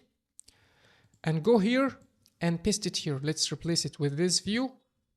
Like this, we're gonna return an image. This red line because we didn't import the image. We need to import the image from React Native. Image. Now the errors are gone. And instead of passing those styles, the width and height as inline style, it's better to put the styles here in a style sheet. Okay, so let's cut them and define styles dot, for example, image. And go down here and type image and paste our styles. And finally, let's format our document. So let's right click and press on format document to make the code looks better. Now let's press save. Let me show you something. What if this line of code is not exist? For example, let's comment it. When we comment a code, we cannot use it. Okay, so now let's go to app.tsx and try to import app logo image. We cannot import it, and we can't also get the image. Look, we have a red line here because it's not defined and we cannot import it. But if we go there and uncomment this line of code, now you can import it. How to import it? You can use auto import like this. In Mac, using like this, auto import, or you can get its path. How to get its path? That's pretty easy. You can open the folders and you have to locate the component path. You can easily copy it, copy relative path, and paste it here. So he is in src components app-logo.tsx. I'm gonna teach you how to make it without the help of VS Code. It's pretty easy. You are here in the root folder, okay, and you want to get the src. The src in the same root with app.tsx. So you just need to type import the component name from, because app.tsx in the root with src, so you need to add this one dot, only one dot. Then pick the src folder. Then pick the components folder. Then type the component name app logo image. Now let's press save. Look, the logo appears here. Now you've learned how to create a React component and use it anywhere. Let's try to create another component for this text. Let's name it. Let's create a new component. Name it welcome text.tsx. And let's do the same thing. Let's create a function called welcome text. And let's gonna return. What are we gonna return? We're gonna copy that code, those texts here, and let's create a view. And those red line, because we didn't import the view and text, so let's import them. Import view and text from React Native. Let's format our document to look better. Finally, let's export this text. Export default custom text, welcome text, and let's press save. Then let's go there and down here in app image, app logo image, let's add the welcome text. We can make the auto import for it from src component welcome text. Then let's press save.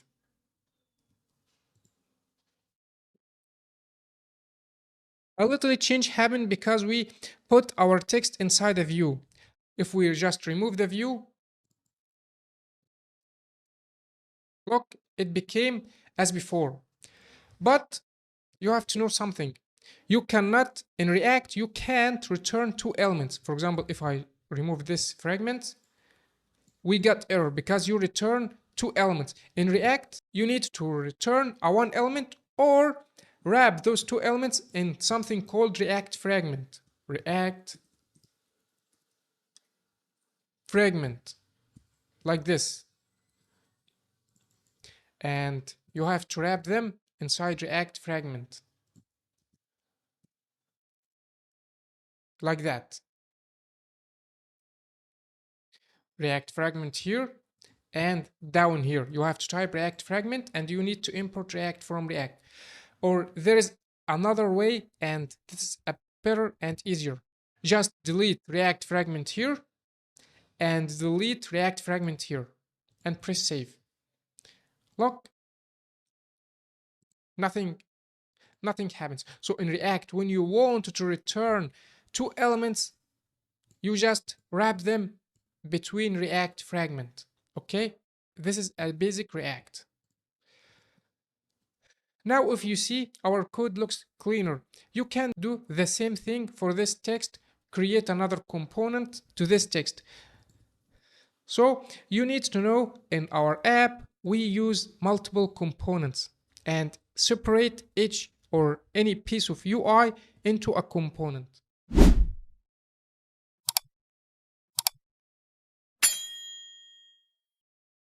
Welcome to this exciting section where we'll dive deep into mastering UI design. In this part of the course, you'll learn how to transform Figma designs into fully functional React Native screens.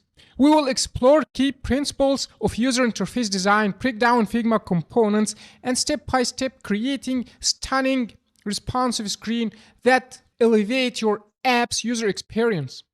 By the end of this section, you'll have hands-on experience building multiple screens and solid foundation to confidently tackle UI in your project. And you're gonna build them, and you're gonna also learn how to add animations to your app. And we will implement this in both Android and iOS. So now, let's get started.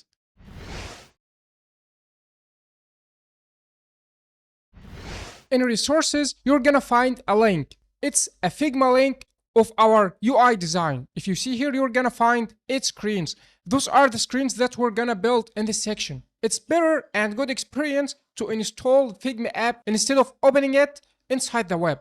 So it's better to download Figma app and display inside it. Figma app is free. So you're gonna find the link in resources. Just open this design because we're gonna implement those screens inside this section. Now let's go and create our React Native project.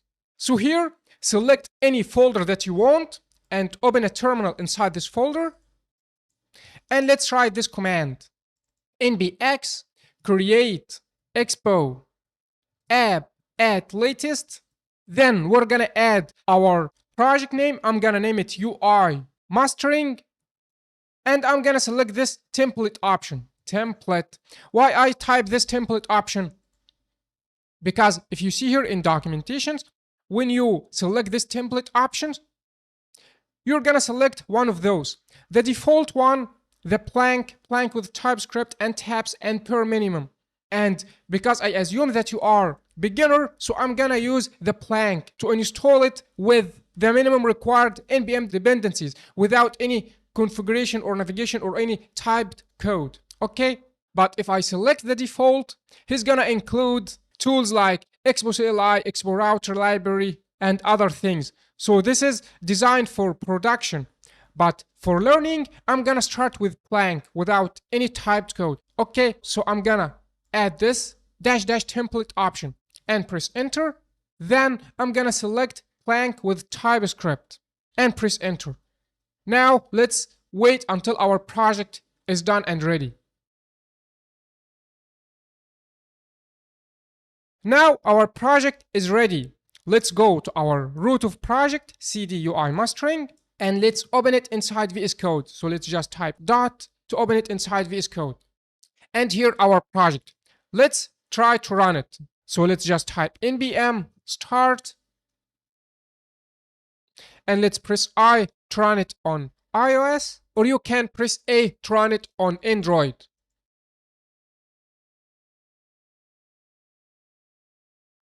Now our project is ready. Next lesson, we're gonna start building our first screen. We're gonna start with this simple one.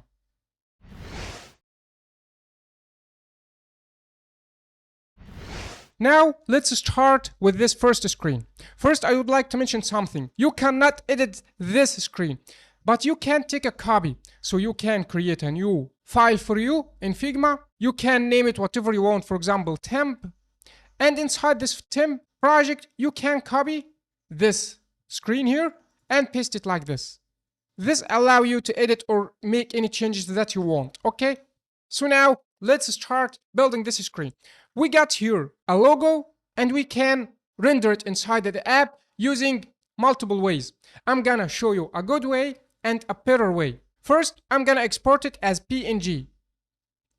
So let's highlight it. Let's just click on it and go in Figma and press here on export logo. This export here. You can here select PNG, SVG, PDF, and here the resolution of the image, I mean the quality. Then we're gonna press on export. When exported, he's gonna show you the path that you want to export to. I'm gonna export it in desktop. So here, if I open the desktop, I'm gonna find this image here, logo.png. So let's put it inside our code. So here, let's create a src folder, src, and inside src, I'm gonna create another folder called assets. Inside this assets, I'm gonna drag and drop this image. So let's drag and drop it here, like this. Now let's try to render it inside our app. So here inside src, let's create another folder called screens. And inside this screen, I'm gonna create a new file. Let's name it intro screen.tsx. And inside it, I'm gonna create our intro screen component. Let's use this snippet rnfes to create a React Native component. And let's just render this screen inside app.tsx. So here, instead of all of those things, I'm gonna just render the intro screen. Now let's have a look inside the app. Now we rendered the intro screen correctly. Now let's go to our intro screen and try to render this image. So instead of this text, I'm gonna just type image. And the source of this image, don't forget to import it from React Native image. And the source of this image is gonna be require function. Then I'm gonna put the path to the image. For example, I'm here inside screens. I'm gonna go level up to go to the assets. So dot, then I'm gonna select the assets. Then I'm gonna select logo.png, the name of the screen, logo.png. And let's give it some styling. So style, let's add margin top. Let's make it, for example, 80. Let's try to see our image now. Look, we got here the image and we have rendered it correctly. But there is a better way than this PNG, and it's called SVG. SVG stands for Scalable Vector Graphics, and it's better for logos, icons, graphics that need to scale cleanly, because it's provide you a smaller file size with good quality. Let me show you how to use SVG. In Google, just type Expo SVG and select this first option. We're gonna install the library using this command, nbx expo install React Native SVG. So let's copy it and go to our project, and inside the terminal, let's just paste this command to install this library. Now our library is installed. Using SVG is very simple. You're gonna just open this link, SVG viewer, and open it. It's called svgviewer.dev, and you're gonna go to Figma and just copy the image as SVG. Just right click on the logo or the image and press here on side copy paste as and select SVG. This copy as SVG and copy it and go it here and paste. Here is the SVG code of our logo, and here is the logo. You can preview it. We want to use it for React Native, so we're gonna select this React Native, and then we're gonna press here copy to copy this component. You can download it also, but we're gonna copy it and go to our project, and inside our assets we're gonna create this component, food logo.tsx, and just paste the code that we've copied from SVG viewer, that we've copied from here. And then let's just rename this component. The name of it is SVG component. We're gonna make it food logo. And at the down here also, let's name it as food logo, like this. And finally, let's go and try to import it here under this image. Let's just add food logo to render it, and let's see. See the difference between them? Let's make our simulators bigger. If you see the difference, the SVG has a good quality more than the PNG. The PNG, it's something like pixeled. Someone can tell me, but Ahmed, you can go to Figma, and when you export the image, you're gonna select this 4x. But if you do this, the image size is gonna be bigger. And in SVG, give you a good quality with a smaller file size. So it's better to use SVG better than PNG, and use the PNG in some cases. I'm gonna tell you the cases later in this course. But for logos, icons, graphics that need scalable, and illustrations, it's better to use SVG, not PNG.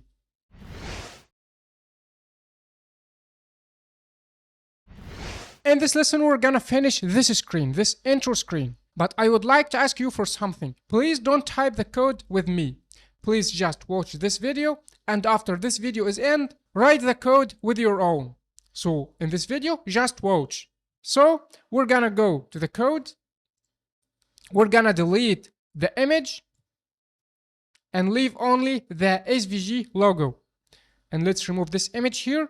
We're gonna give this view styling. So style equals to styles dot container, and we're gonna initialize the container down here. Inside the container, we're gonna add those styling. The background color, we want to make it white, and Felix is gonna be 1 to fill all the screen, and we want to center our things, so we're gonna make justify content center and align items center as well, to center all things inside our screen. Now we are done with our food logo. What about this logo here? You remember the lesson before that I have compared between PNG and SVG. We're gonna use here also SVG instead of PNG. So let's press on it and press right click and press on copy as SVG. And go to our SVG viewer website and just paste the code here. Now here's our image here. We're gonna select React Native to get the code as React Native. And we're gonna press copy. And go to our code editor, and inside our src assets, we're gonna create a new file. Let's name it sun image. I don't know, it's a circle, or you can pick a good name, but I just name it as sun. Okay, sunimage.tsx. And I'm gonna just paste the code here and replace this SVG component with sun image. Replace it here and at the top here also. And for TypeScript, just add the type for this icon. We're gonna make it SVG props. You can import this SVG props from React Native SVG, and just remove this line here and this line here also to give those read warnings. You can leave them. You can leave them, and things is gonna work okay. This is just TypeScript issues, okay? And now let's go here to our intro screen and render our sun. After put logo here, we're gonna render the sun image. But because we've centered all things, he's gonna be in the middle. And we want to make it here at the down right here as the design. So to do this, we're gonna use the absolute position. Remember it? So we're gonna just go to our this sun image and give it style equals to styles dot, let's name it sun image. And go down here and declare this sun image style. The first thing, the position is gonna be absolute. Okay? Then the bottom is gonna be 0 because we want to make it at the bottom here. And also the right is gonna be 0. So right is gonna be also 0 to be like this. Now here's the screen in Figma design, and here's the screen inside our React Native app. Let's try to test it on Android as well.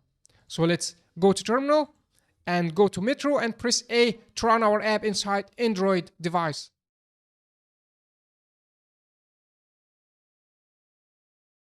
And now here's our screen in Android. Here's Android, looks good, and in iOS looks good as well.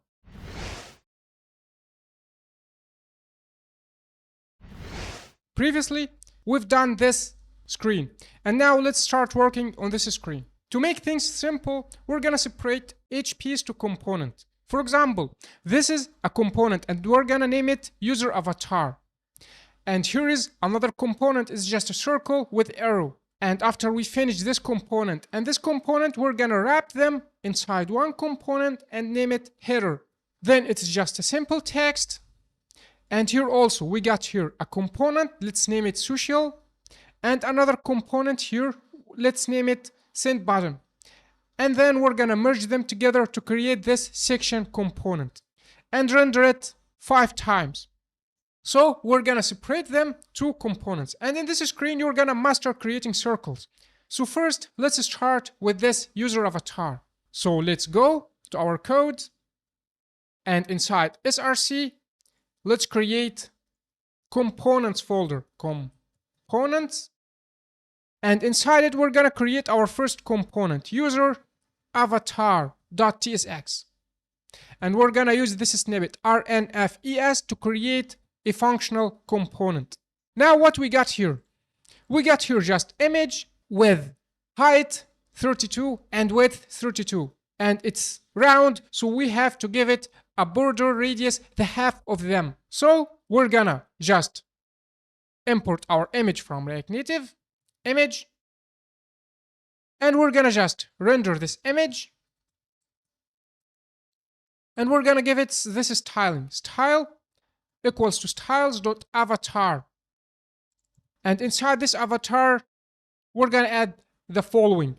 The height is 32, width is 32, and the border radius, because we want to make it round, we're gonna give it the half of height and width. So there is 32, we're gonna make it 16, because 16 is the half of 32. And we're gonna add to our image any URL. So we're gonna give it source, URI, to give it a source from the internet. Let's select any image from the internet. So here, let's just type Garfield. Let's select any image of Garfield. For example, let's select this. Let's open it a new tab and get the URL of it, and just go here and pass it here inside source URI. And just let's press save and see. Oops, we forgot to render our new screen. So let's just create a new screen. Let's name it contact us screen.tsx. And let's create a functional component rnfes to create it here. And let's go to our app.tsx and render it here instead of this intro screen. So contact us screen. So here's our contact us screen. Now let's go to it and render our user avatar component. So user avatar component. Let's just give some margin top here. So style margin top. Let's make it, for example, just for now, for testing, 15. And here we got here our user avatar. Let's try to select another image, because this image has a background white. Let's try to select another image with background another color to show you the circle. Okay, so let's, for example, let's select this image. So let's press open a new link and get the URL of it and paste it here inside this URI. Now here's our user avatar, how it's locked. But we got here a thing. If you see here, you're gonna notice that we got an issue with these values. Those values 32 are not responsive. For example, if you try to display this logo in bigger devices, the sizes are gonna be smaller. And if you try to add those pixels in small devices, the size is gonna be bigger. So we want to make those 32 and 16 responsive. And as you've learned before, we're gonna use some responsive techniques in building those screens. And we've learned before how to use some responsive techniques and how to use React Native Size Matters. So let's go and install this library, React Native Size Matters. Let's select this option and let's install this library. Let's just copy this command and go to our code editor and just paste it here and press enter. Now our package is installed. Let's go and use it. Instead of this 32, we're gonna wrap it inside scale. you can import this scale for React Native size matters. This is a shortcut for scale. And this also 32, we're gonna put it inside scale. And this 16, we're gonna put it also inside scale. This is 16 is the half of height and width to make our component is a circle. You can make it 16, I mean the half, or more than this. For example, 1000, 100, whatever you want. The most important thing, the border radius must be above the half of height and width to make a circle. Okay? Now we are done with our first component. And I hope that you didn't type the code with me. And I hope that you try to create this component with your own right now.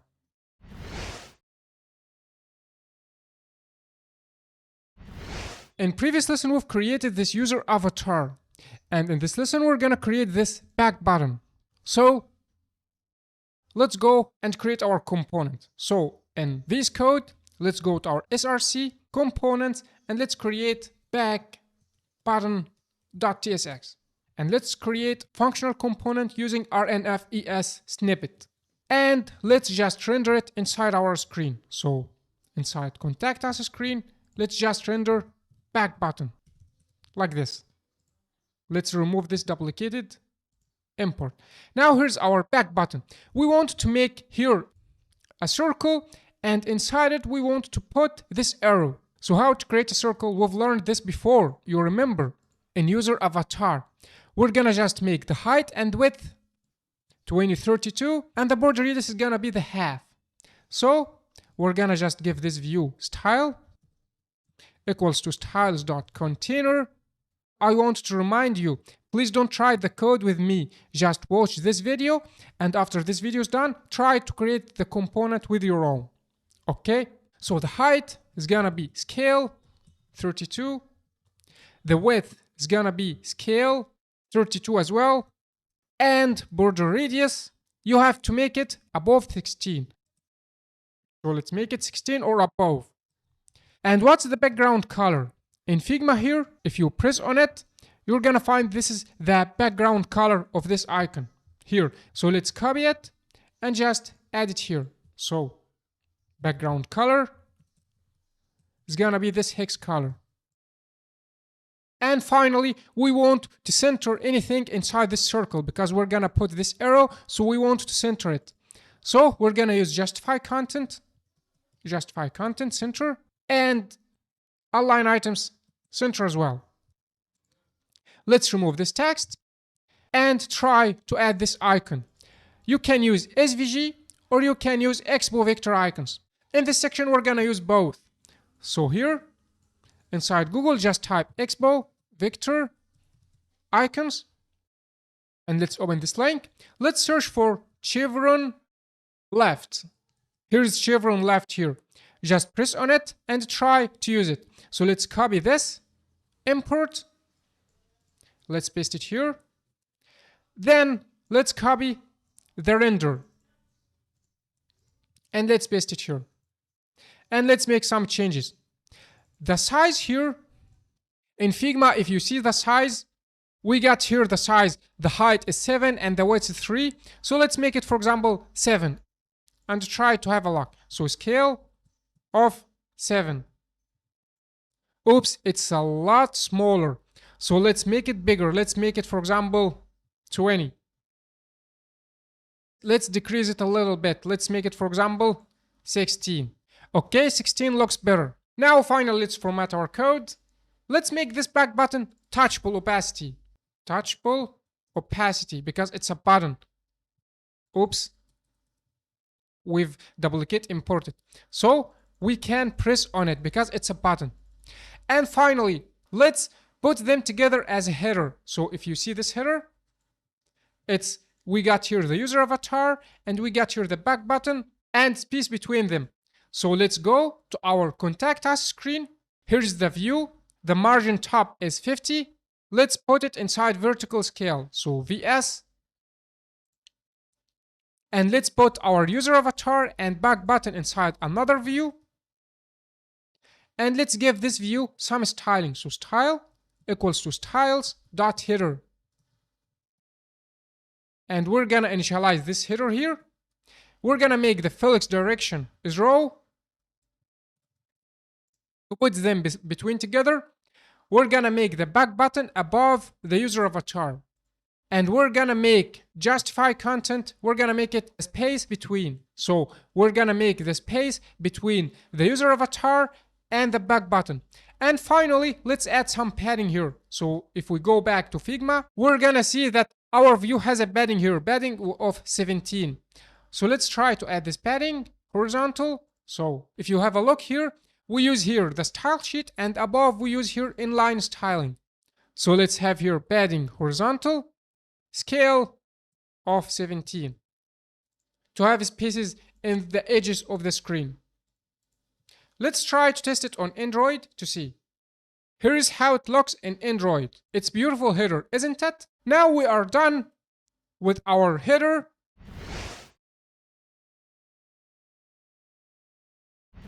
In previous lesson, we've created our header component. Now let's have a look at the rest of components. We want to build this component here. This component, we're gonna name it, for example, social section.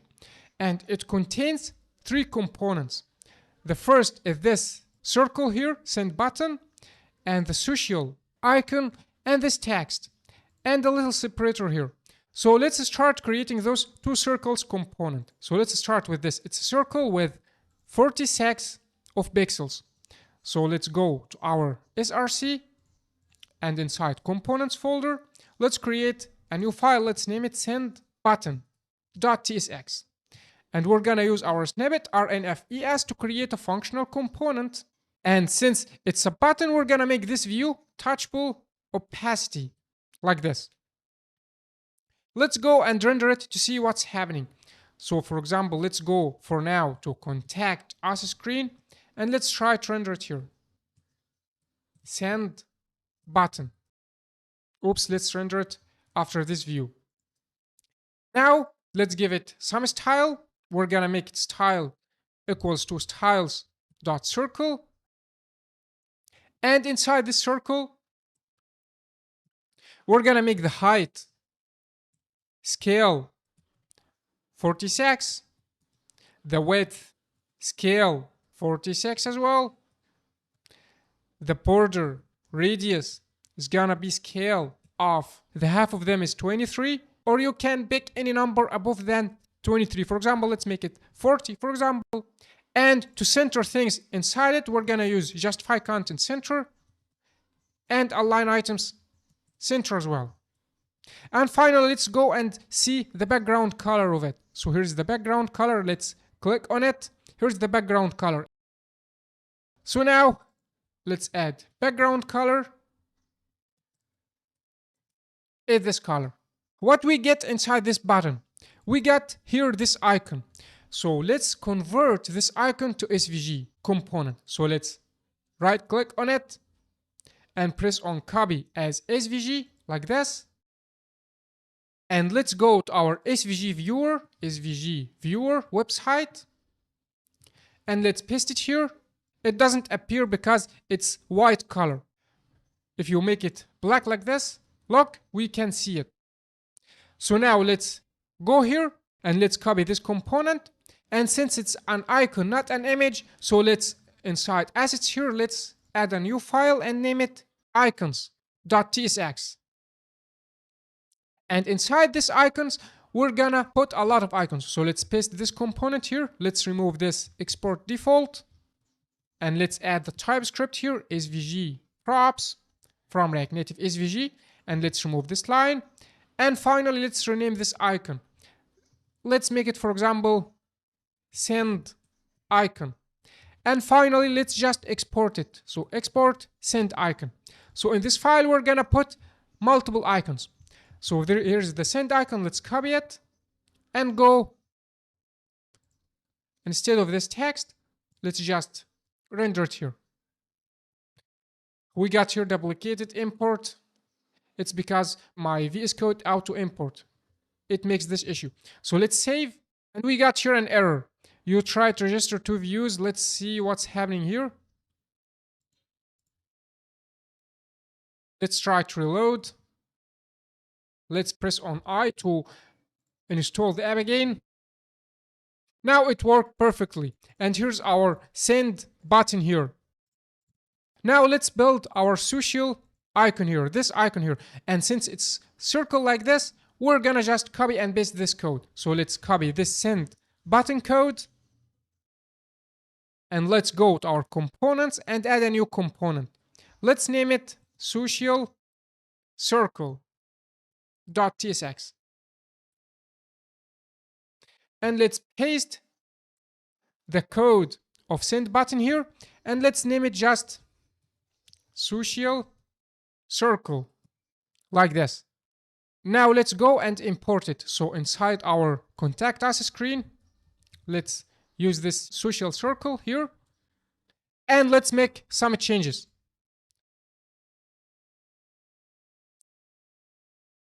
First, it's not a button. So this touchable opacity, we're gonna make it view, like this. And don't forget to import it. And in this circle, we're gonna see it's a white color. So if you check it, the background color of it is white. So let's make the background color is white. So FFF. And if you go back here and press on this circle, you're gonna see here border width. The border width is 1 and the border color is this hex color. So let's go and implement it. So border width is gonna be scale of 1 and border color is gonna be this color that we've copied from Figma. And now we got here our social icon, but we need to put inside it an icon. And we're not gonna put the icon right now because we're gonna put the icons dynamically, not statically. Because we got here multiple icons: WhatsApp, Twitter, Instagram, Snapchat, and TikTok. So we're gonna just remove this send icon button and we're gonna make it empty right now until we've done with this component, this whole social section component. So we're gonna go to our components and create that component. Let's name it social section.tsx. And let's create a functional component. And finally, let's close this send button and social circle and this icon, and let's import it here, down here. And also let's remove this. And let's copy this send button and social circle and import it here inside this social section, like this. And don't forget to import them, send button and social circle. We got also try to register 2 views with the same name. Let's reload our Metro again. I think we need to clean the cache in Metro. So let's close our Metro like this using Control and C. And let's clear the terminal. And let's run this command: nbx expo start -- clear. Now let's press I to install the app inside iOS again. And if this didn't fix the issue, so we need to remove our node modules and reinstall them again. Now let's go and continue working with our social section. If you see here, we got here a circle and another circle and text between. So we're gonna make the Felix direction is row and start with social icon, then the text, then the send button. So here we're gonna make style equals to styles.container. And inside this container, we're gonna make the Felix direction is row and the social circle is above send button. And here we're gonna add this text. Let's make it just WhatsApp for now. So let's make this text WhatsApp. Later we're gonna add some properties. So now here's our component. Let's make this text in the center. And since Felix direction is row, we're gonna center it using align items vertically, not justify content, like this. And let's give this text some styling. So style equals to styles.text. For this text, we want to add to it some margin start of 14 pixels. And we want to make a space between it and this send button. So we're gonna put to it Felix of 1. So let's go back to our code and just add margin start, scale of 14, like this to have a space between it and the social login and the social icon. And also we're gonna make it Felix of 1 to push this icon to the end here, like this. Now let's check the color and the font size of the text. So in Figma, let's double click on the text. Let's see here. We got here the color, this color of the text. Let's copy it, and the font size is 12. So let's go back. Color of the text is this hex color, and font size is 12. Now let's check.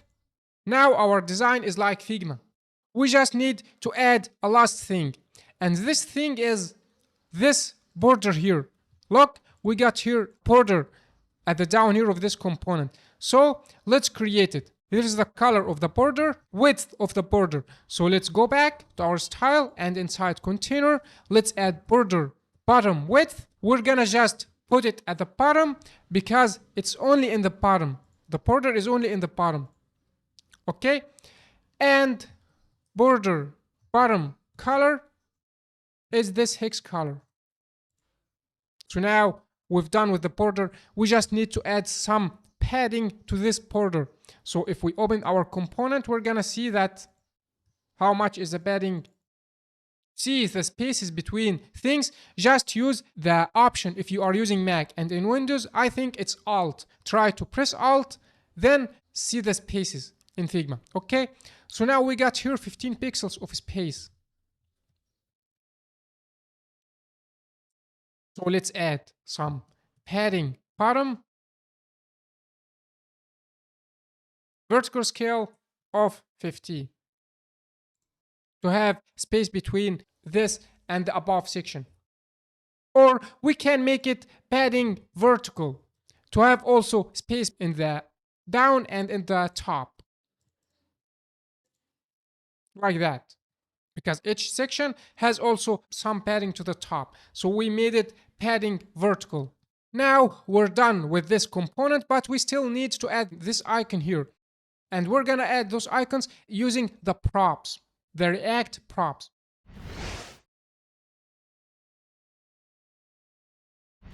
Now it's time to add this text and add this container of our social section component. So it's just a view.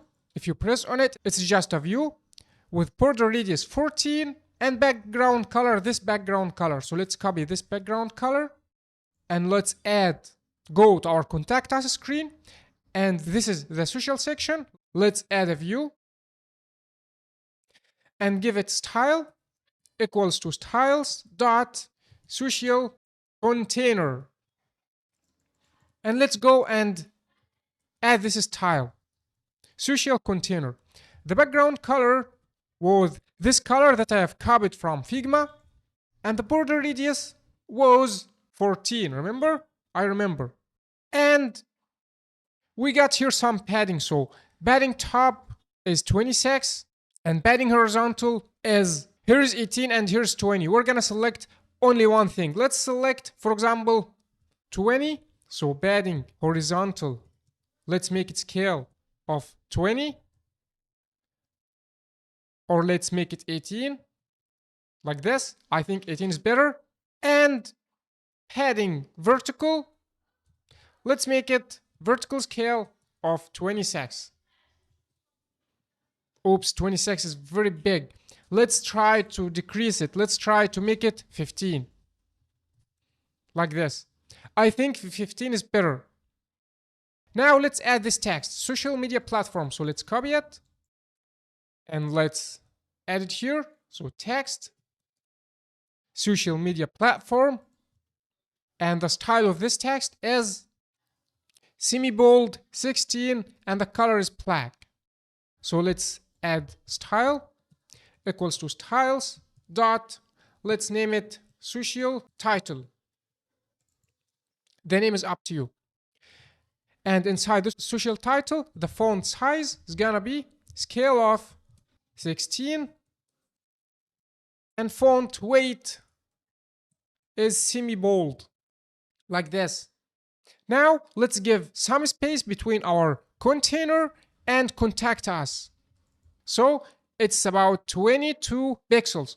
So let's add margin top, vertical scale 22. We forgot to add this text, contact us text. So let's copy it and add a text above the social container. So here text is contact us, and let's give our text some styling. So let's style equals to styles dot, let's name it screen title. And we're gonna give it those styling. If you open Figma and see, you're gonna see that it's semi-bold and the font size is 30. So let's edit. So font size is scale of 30. And font weight is semi-bold. And let's add some margin top. We got here margin top 38. So margin top, vertical scale of 38. I think it's a very big space. Let's try to decrease it. Here in Figma is 38, but in mobile it's a lot bigger. So let's decrease it. Let's make it, for example, let's try 20. I think 20 is better. And finally, it got here some space. It's not at the line with this view. So let's give it some margin start. Let's make it 19. So let's add some margin start. Let's make it 19. Like this. Now we are done with this text and this text. Let's duplicate our social section. We got here 1, 2, 3, 4, 5. So let's make those 5. So let's duplicate this. First, let's format our code. So right click and press on format document. Then let's duplicate this code. So let's copy it and paste, paste, paste, paste 5 times. Now we got here our component like the screen, but all of them are WhatsApp, WhatsApp, WhatsApp, and there is no icons here. So in next lesson, we're gonna make our social section as reusable component so we can implement inside it different titles and different icons as well. Depend on the props.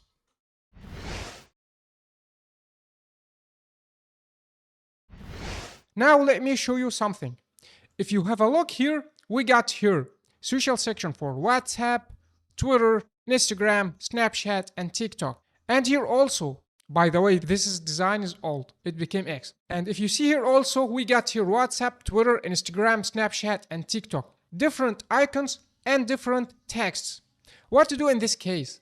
Should we create 5 components, one and call it WhatsApp section and another Twitter or X section and the third is an Instagram section? Of course not. We're not gonna build 5 components. We're gonna just build one component and we're gonna make it reusable. We're gonna just pass something called props to this component to make it customizable. But what is this word props? This props is a shortcut for properties, and it's a way to pass data from component to another, from parent component to child component. You can think of props like function arguments. When you create a function and want to make it more reusable, you can just easily add to it some props. And we're gonna talk about props in details in section 5 when we build our bookstore app. In this video, props. And props is a basic React. So let me show you how to add props to our component. Here our contact us screen. Let's try to add title here, and the first title is gonna be WhatsApp, like this. And let's go to our social icon component, and instead of passing this static name, we're gonna just pass title and add this title here in our component and press save. Now look what's happened. We got here the word WhatsApp. Let's try to add another title for this. For example, X. And press save. Now look, we got here X. The third one, let's try to add title with, what was it? It's Instagram. So let's copy it and pass it here. So now I think you've learned a little bit about props and how props is working. And if you don't understand props yet, don't worry. We're gonna talk about it later inside a separate video.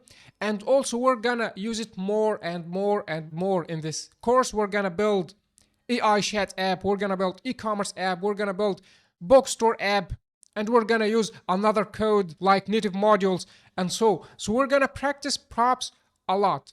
So please just let us focus on UI and designing in this section. So now let's add the props. Number 3 is snapshot.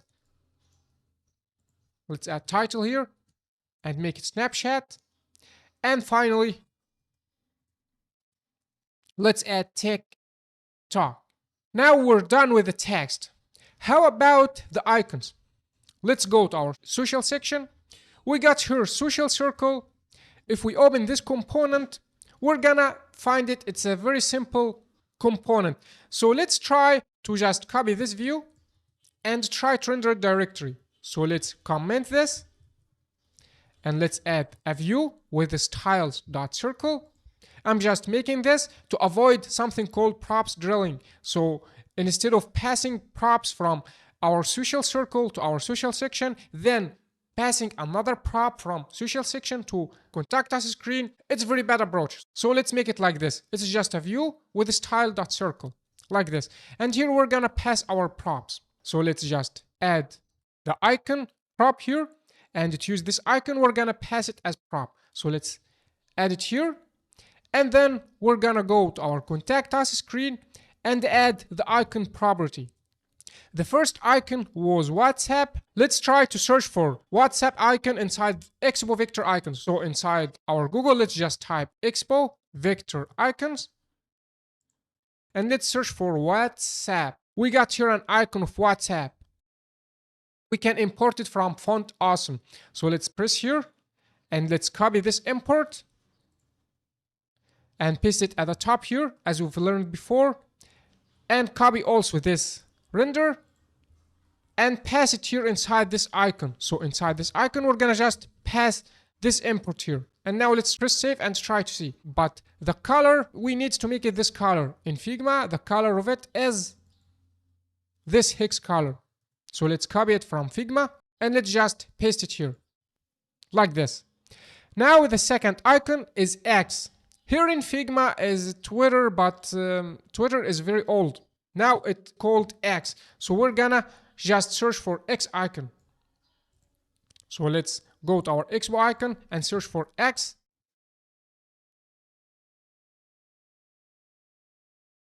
We got here X icon here. Let's just copy it and paste the import here. Then copy the render and paste it here inside our icon. Let's just add icon property and paste it here like this. Now let's see. Let's make the color also as before, this hex color. I know this is not the icon of X website. I know this, but we're not wasting our time in searching about X icon. Those things must be ready in design, okay? Now, icon number 3 is Instagram. Let's search for it. Instagram. We got it here from anti-design, so let's copy it. Let's paste the import at the top, and let's just also add the icon property, and inside it we're gonna add it here. And the color of it, of course, is gonna be like this color. The third is Snapchat. Let's search for Snapchat. Let's go and search in Figma to get the best one that match. I think this is match this icon. So let's just copy this from Font Awesome. Let's copy the import first and paste it here. And I think we got duplicated, so let's delete it. And let's just copy the render and go here and add it inside icon property and paste it here, and also change the color. Now here's our Snapchat. Finally, our TikTok. So let's go and search for TikTok. Let's use it from Font Awesome 5. Let's copy the import. And also let's copy the render. And let's paste here in our icon property. And the color as well is gonna be this hex color. Now we are done with our social screen. I would like to mention two things. This icon is not as this icon. So you can copy this as SVG like this, right click and copy as SVG, and to convert it from SVG component to React Native component and use it as we've learned before here in this lesson. Remember when we created SVG here and here? You can also use it as SVG instead of Expo vector icons. And the other thing, you can use object destruction. For example, we got here 4 imports from Expo vector icons. We can make it like this. We can make it import from @Expo vector icons and destruct what inside it. For example, font awesome and feather and anti-design and font awesome 5. We can make it like this and comment this or delete them and press save, and it will give you the exact result. We'll just destruct our object. Instead of importing each one separately, we import all of them in just one line of code.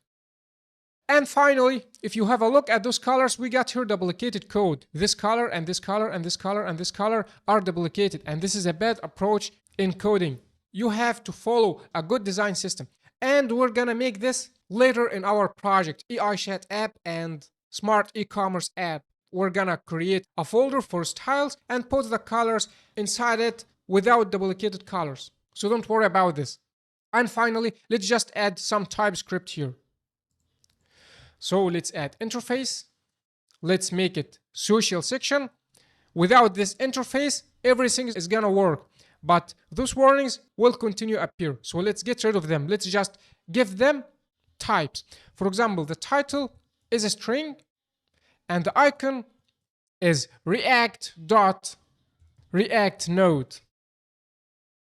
And let's just add this interface here.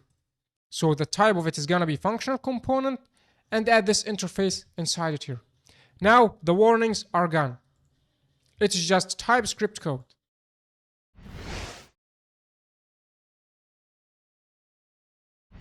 In previous lesson, we've done with this contact us screen. And in this lesson, we're gonna start creating our meditation screen. So let's go to our code. Let's go to our screens folder and create a new screen. Let's name it, for example, home screen or meditation screen. You can name it whatever you want.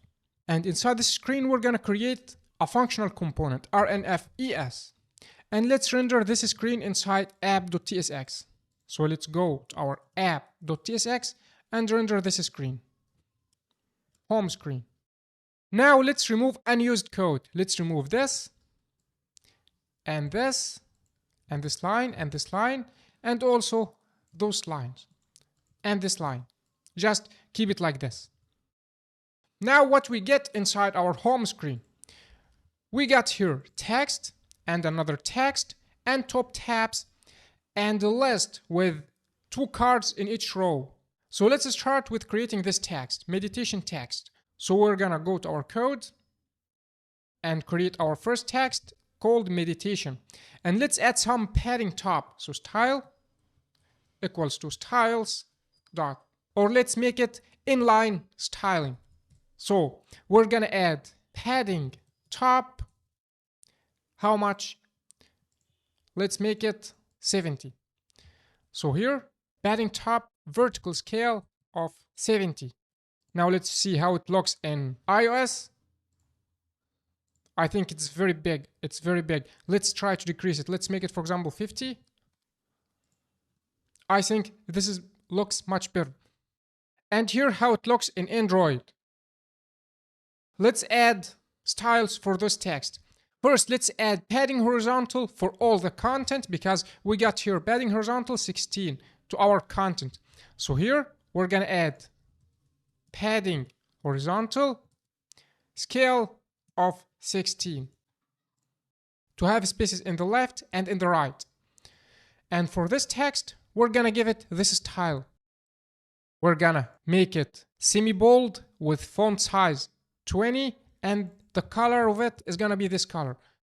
So here, let's give this text style.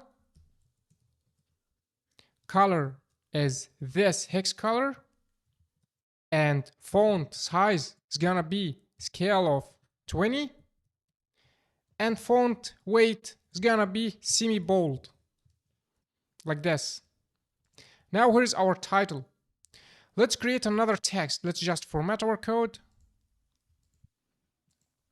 and then let's add the other text. But first, let's add some margin bottom to our meditation text. So let's add margin bottom, vertical scale of 6. And then let's add this other text. It's just a dummy text. Let's add it, and it's gonna be font size 14, and this is the hex color of it. So here, we're gonna add another text.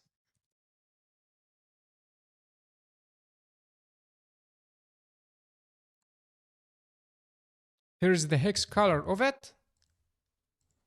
So style, color is gonna be this hex color.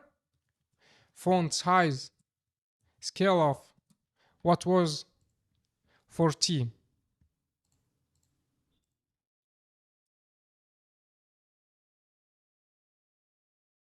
And it got some margin bottom 16 between it and this top tabs. So let's add margin bottom, vertical scale 16. Now we've built our two text. Next lesson, we're gonna build this top tabs component.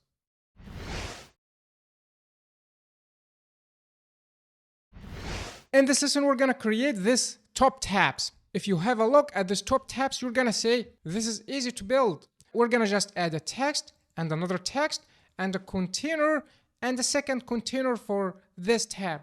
But no, this tab must be dynamic, not static. I mean, when I press here, this brown view must be here, and this text must be black and not bold.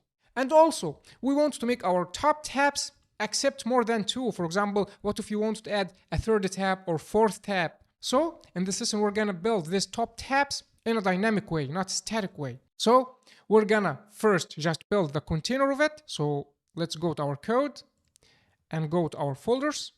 Inside components, let's create a new component called top tabs.tsx. And we're gonna create a functional component using the snippet rnfes. And we're gonna just render this top tabs to see what are we gonna do inside our code. First, let's start with a container. We got here a container with this background color and border radius 12. So we're gonna go here and add style equals to styles.container, and here container. The background color is gonna be this hex color, and the border radius is gonna be scale of 12, like this. Then we're gonna build this tab here, this second container of the tab, of active tab.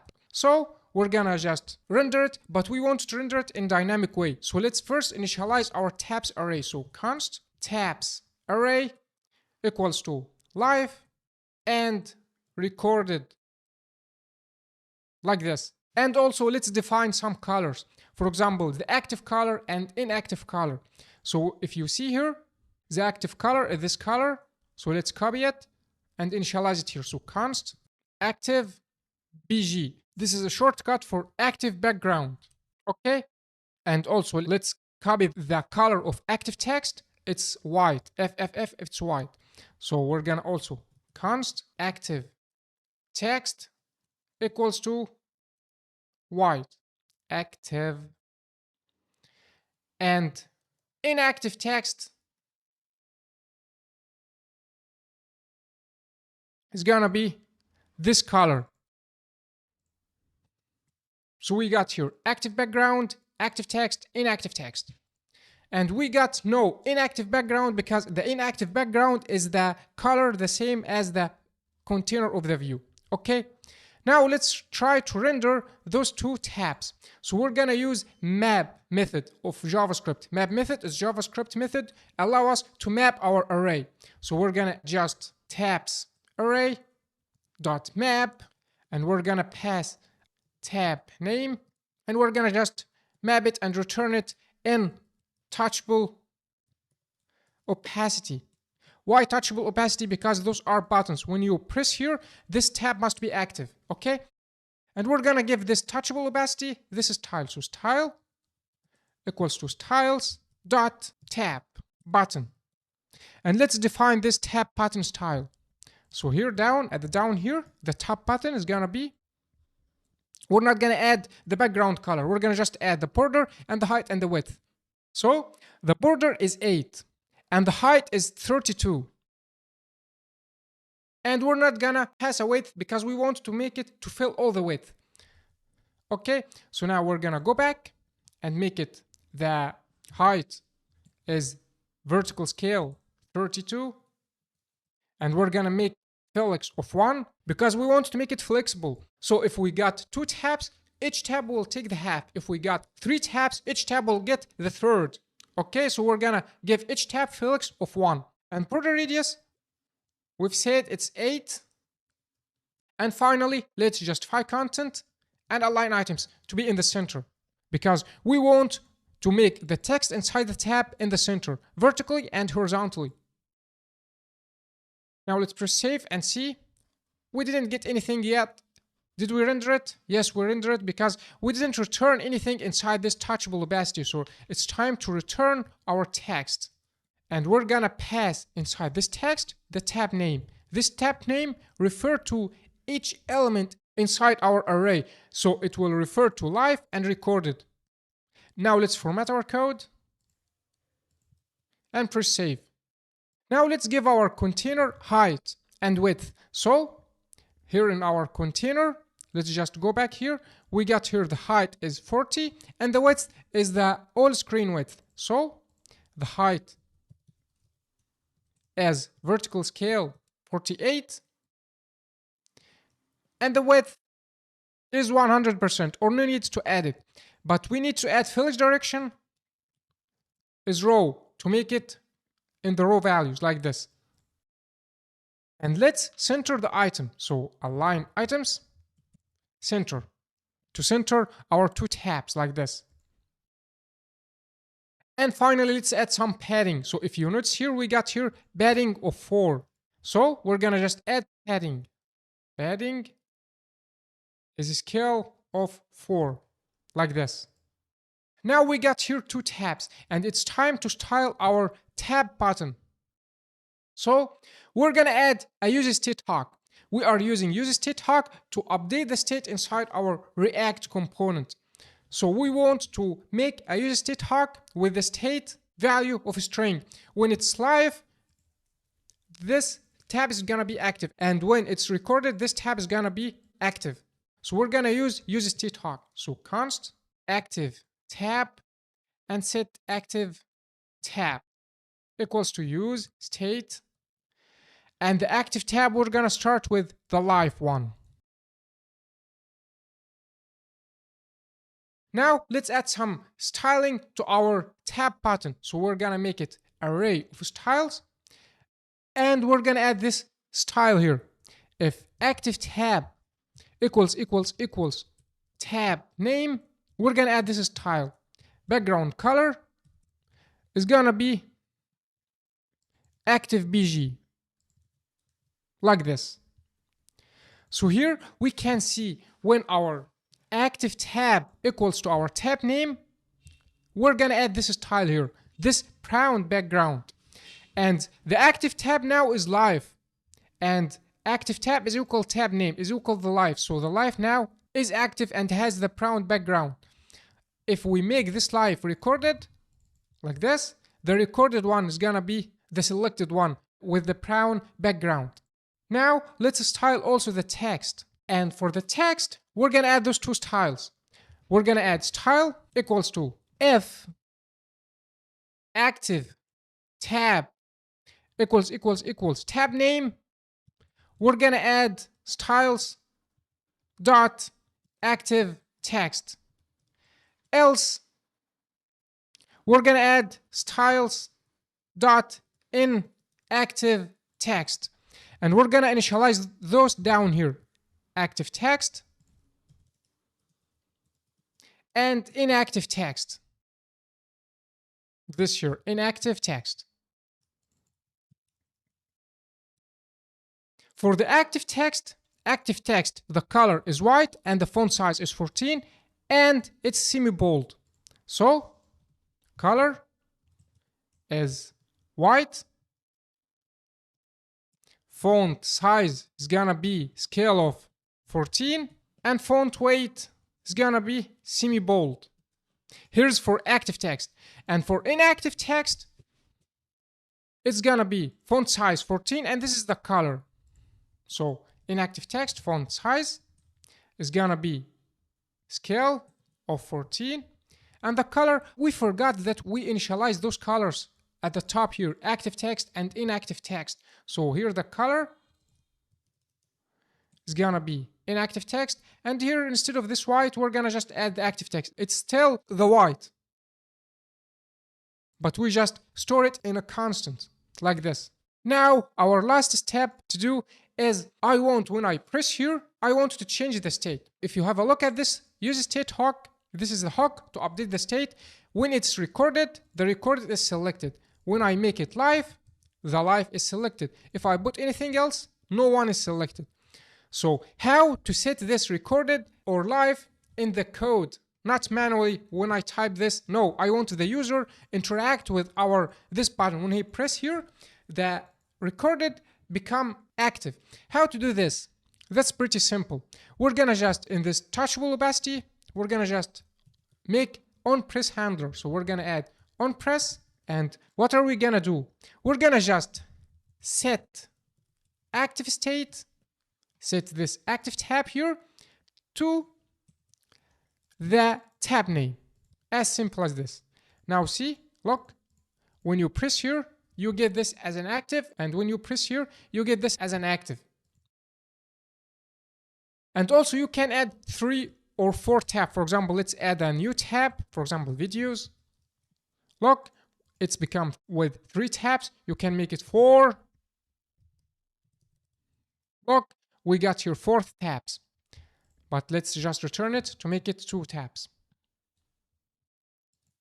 And let's press on the live, because the one was selected was the 4th tab, okay, in the state here. Let's just format our code, format document, and let's just refactor this part here. This is a duplicated code, and duplicated code is not a good practice. So let's just copy this condition here and make it here. For example, let's, instead of typing it like this, we're gonna just create a constant. Let's name it is active, and we're gonna store inside it this part here. Active tab equals to tab name. So let's replace this with this constant and replace this also with this constant and format our document again. Now we got here our 2 tabs. If you are worried with this useState hook, don't worry, we're gonna use it more and more and a lot in this course.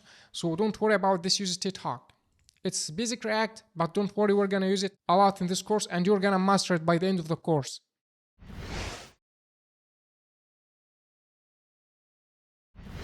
In previous lesson, we've created our top tabs component, and in this lesson, we're gonna build this meditation card component. So inside our code, let's just go to folders, and inside components folder, let's create a new file. Let's name it meditation card.tsx, and let's create a functional component using RNFES. I think we've typed meditation wrong. Let's just fix it, and let's fix it here as well in the name of component. Now, what we got here? We got here image background with a layer of it with a little bit dark color, and this live page and title and icon with text here also. So we got 2 texts, icon and a text here and view, and image background and dark overlay. First, let's start with rendering this image. So let's get any image from the internet for just testing. So here in internet, you can get an image that you want. It's just for testing. So let me select this image here. Let's select this image. So let's open it in a new tab and get the URL of it. Okay. Now let's go back to our code and render. Instead of this view, we're going to render image background. And the source of this image is going to be source. We're going to just put it statically right now. URI, the link that I have copied. Okay. Now let's render this card. So inside home screen, let's just render it statically right now, a single card. And let's continue styling. So this image has some styling. So we're going to add style equals to styles.card, or let's make it image container. And let's add the styles for this image container down here. If you go back to Figma, now let's get the style of this card. We got here the height is 161 and the width 166. So the height as vertical scale 161 and the width as scale of 166. Now our image appears here. We got here border radius for this image 12. So let's add border radius,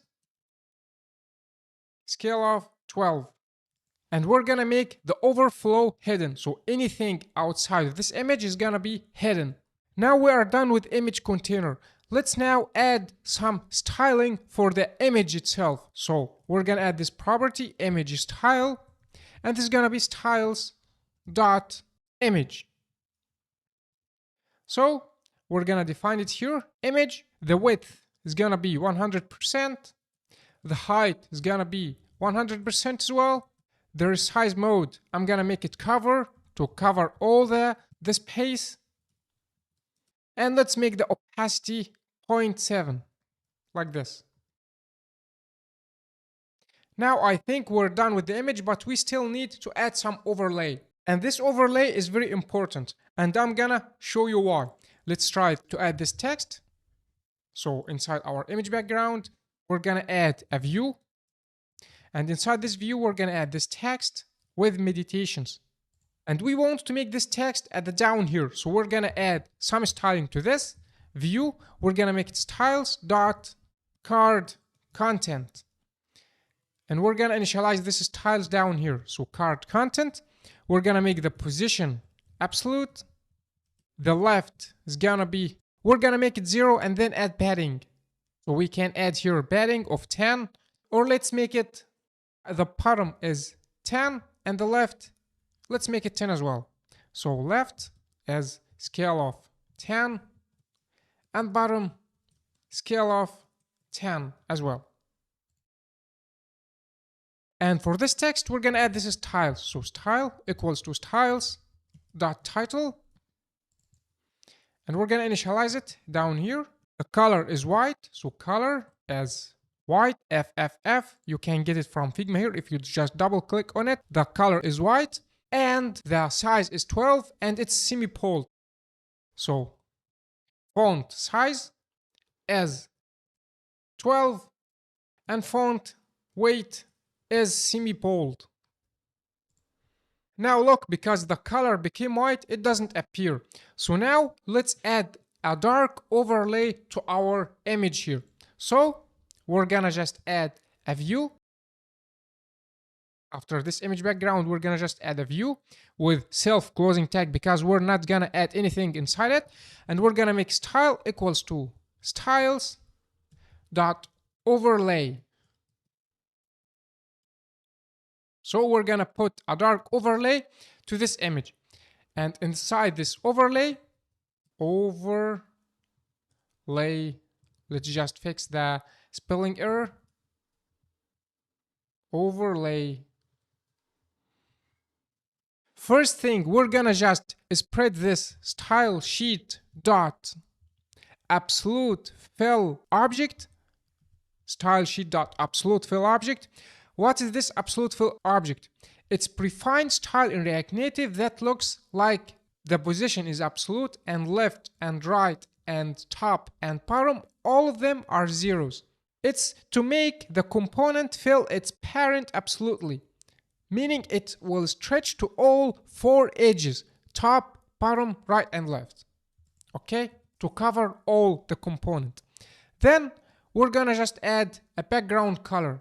So background color, we're gonna make it RGBA 0, 0, because we want to add opacity 0, then 0.15 for the opacity.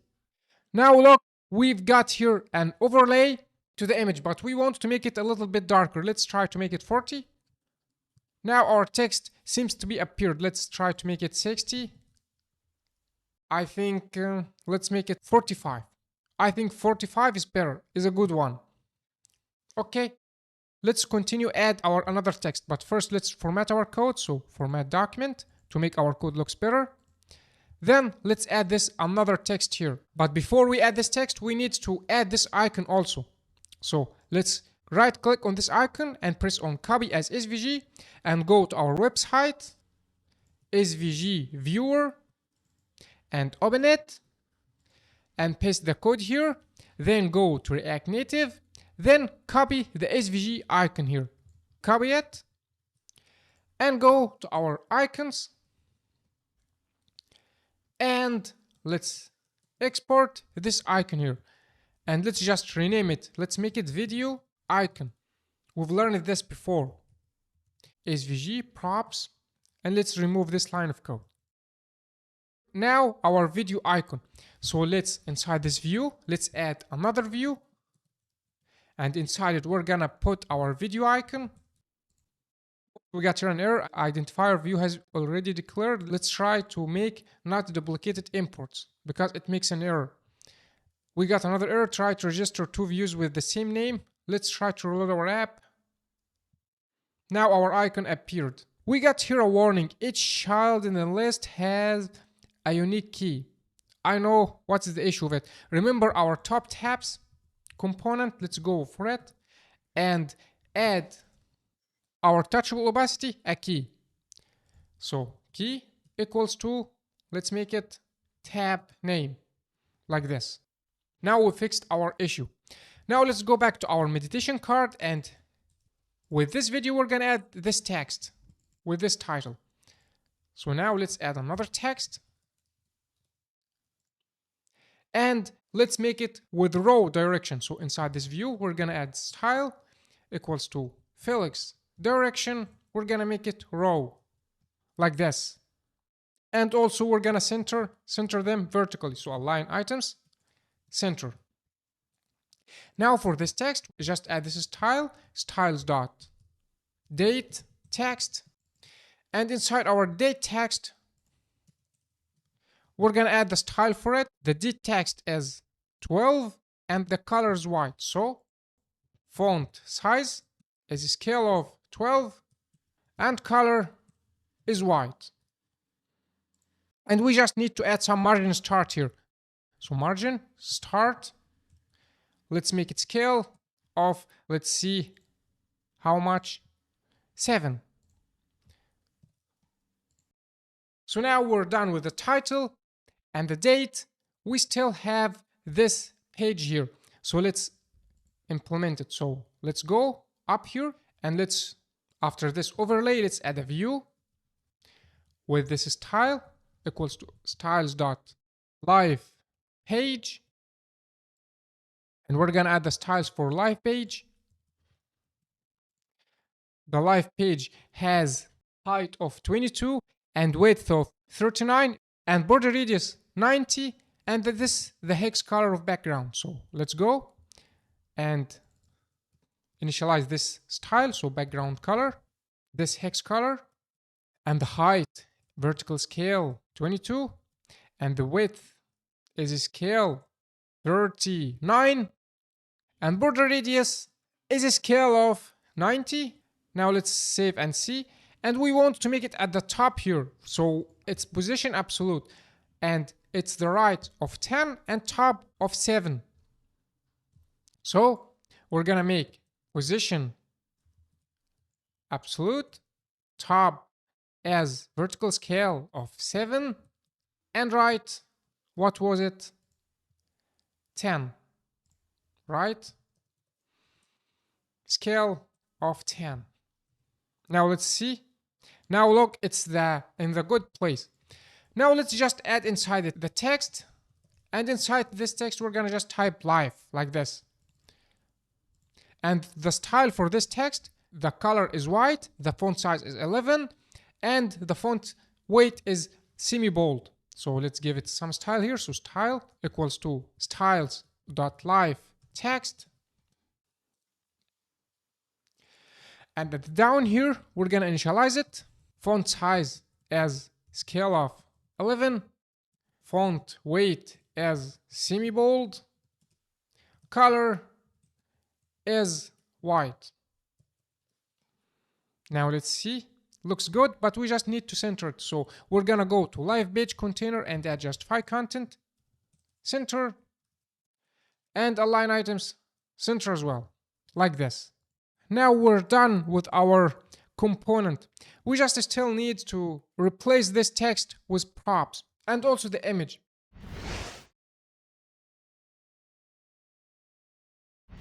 In previous lesson, we've created our card component. Now it's time to render our cards in a list like this with 2 columns. So we got here a list, a data list. How to render them? I'm gonna tell you, but first, let me just download the data and import it to our app. So in resources, you're gonna find a data file called data.tsx. Just download it and drag and drop it inside our code editor. So here, inside our VS Code, let's just go to our folders. Inside src, let's create a new folder and name it data. And inside it, we're gonna just drag and drop our data file here. So let's drag and drop it here. It's called dummy data. And if you have a look at this data, you're gonna notice that it's just an array. And inside in this array, multiple objects. Each object has ID, image, because we want to render different images here for each card, and title and date. Those are the data lists that we're gonna render inside our app. But how to render those data inside our app in a scrollable way? We've learned it before in the UI and design section that we can use ScrollView to scroll inside our app. But is there in React Native a better component than ScrollView for rendering a large amount of data? Of course there it is. There is a component called FlatList, and this FlatList is a built-in component used for efficiently rendering large lists of scrollable data, and it's a better performing alternative to using ScrollView when you have many items, because FlatList only renders the items that are currently visible on the screen. Okay, so rendering the data in FlatList, a large data, is better than ScrollView. So in this lesson, we're gonna create our FlatList and render this data, this dummy data, inside our home screen.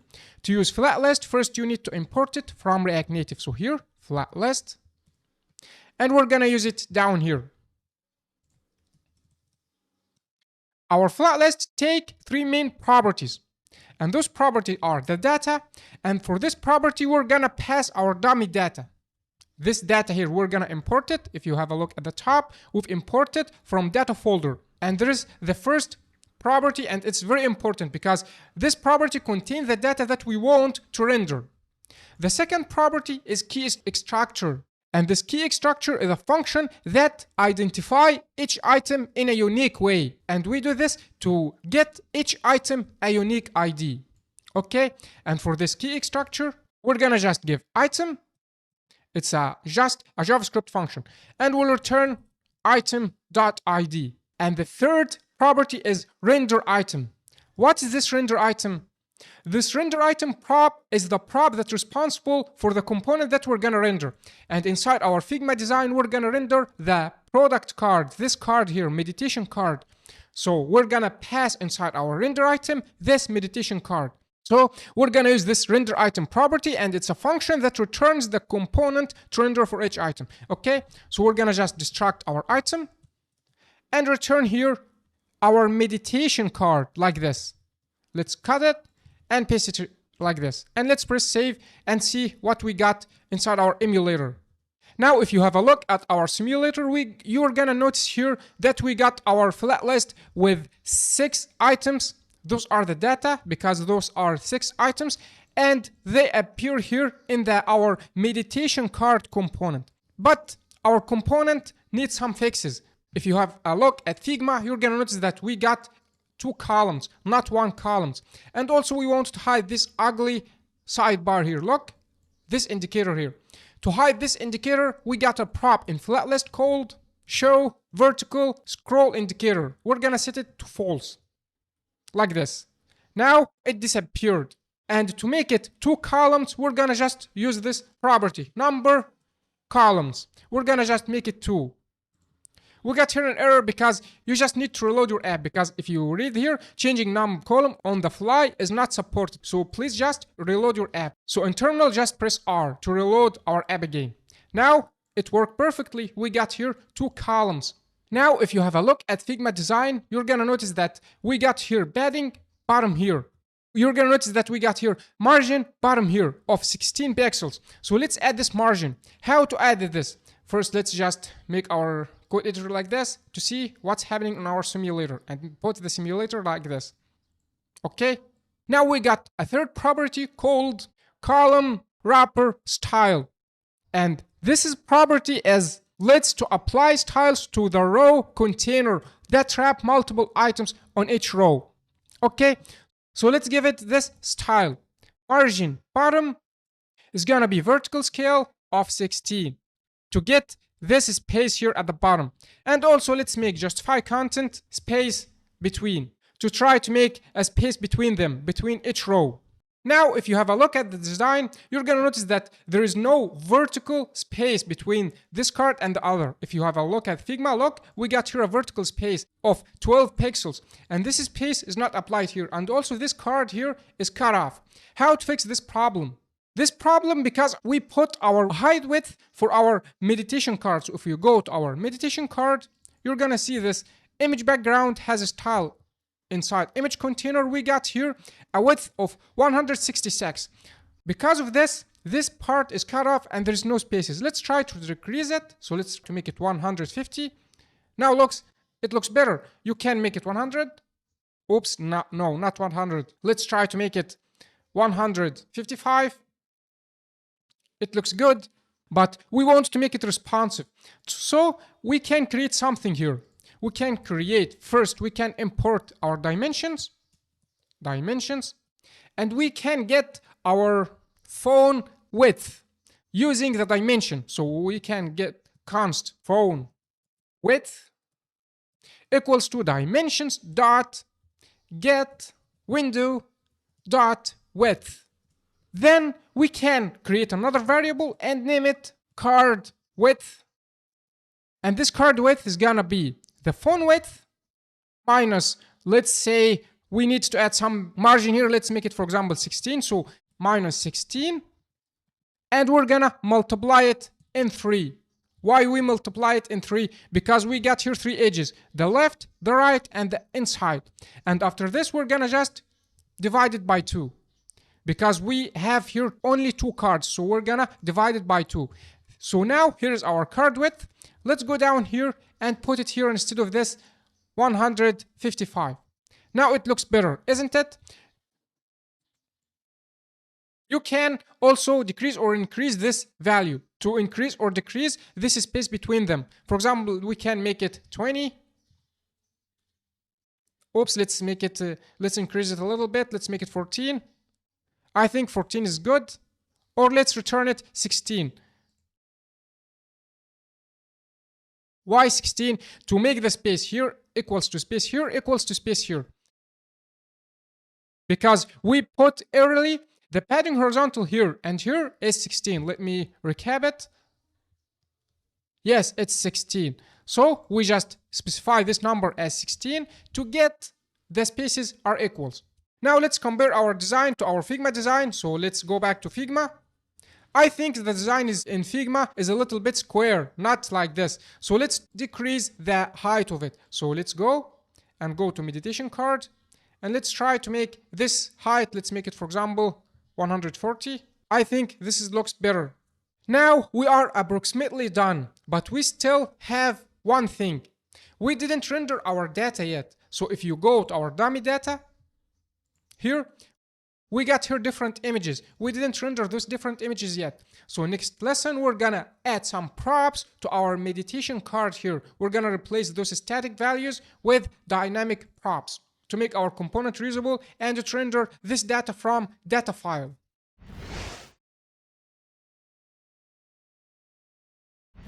In previous lesson, we've learned how to use FlatList with 2 columns. But if you have a look at our component, it's not reusable. We need to add some props to it to make our component reusable. So if you have a look at Figma here, we got here multiple images. But in our component, we get only one image. So how to make our component reusable? We're gonna use the props. We've used it before and we're gonna recap it. So we're gonna just add some property for image, title, and date. So here, image, title, date. And instead of each static value, we're gonna pass our props. So instead of this URL, we're gonna just pass our image. Like this. Let's please rename it and make it image URL. Choosing good names is not an optional, it's required. And you have to replace your names with good names when you have the chance, okay? So we're gonna make our first prop image URL. Then we're gonna go to our home screen, and inside our render item, if you have a look here, we need to pass this prop image URL. And for this image URL, we're gonna just pass item.what.image. If you have a look at our dummy data, we got here image property. Here and here and here. Each object has an image property. So this item refers to each item in our data object. So if you just press save, you're gonna notice that our new image has been appeared here in our app. Why the last image is not exist? I think we got something wrong with our last image. So let's, for example, try to check this URL. I think this URL is not working. Let's try to open it. As I predicted, it got 404. So let's replace this image URL. Let's pick this one from object 4 and let's replace it with it. Now, great, our image appear here. So now that was for the image. What about the title and the date? We're gonna do the same thing. We're gonna go to our meditation card and replace this title with this meditation here. And also this date, we're gonna replace it with this static date here. Like this. Now we just need to go back to our home screen and pass those 3 props. The first is title, and it's gonna be equals to item.title. And the date is gonna be equals to item.date. And press save. Now we get here the data from our data file here. So if you change anything here, for example, let's make this AAAA. Look, we got here AAA. If you change the date and make it 6th of February and 10 p.m. You're gonna see also here 6th of February, 10 p.m. So any change of the data here, we're gonna be added to this data here. And also you can add any items. For example, we got here item with ID 6. Let's just duplicate it like this and give it ID of 7. And let's press save. Now it appears at the down here. But we got here an issue. Look, we need to add some space at the down here. How to add this space? Let's go to our home screen. Let's first format our code, just format document, and use this beautiful property, content container style. This property is the property to style the container of our FlatList. So we're gonna just add padding bottom. Let's make it vertical scale. Let's make it 100. Now let's try to scroll down. Look. We got here space. Let's try to make it 150. Look, we got here more space. And also let's just add some padding top here. So padding top. Let's see what's the space in Figma. So we got here in Figma a space of 24. So let's just add 24. So now padding top vertical scale of 24. Now we got here vertical space and bottom space. We got only one last thing here. In our meditation cart, we just need to add some TypeScript. So let's create our interface. Let's name it meditation cart props. And we're gonna pass our 3 props, and 3 of them are strings. So this image URL is a string, and this title is a string as well, and this date is a string as well. String, like this. And let's just format our code like this and give this interface prop to our meditation cart component. So the type of this meditation cart is a functional component that has those 3 props.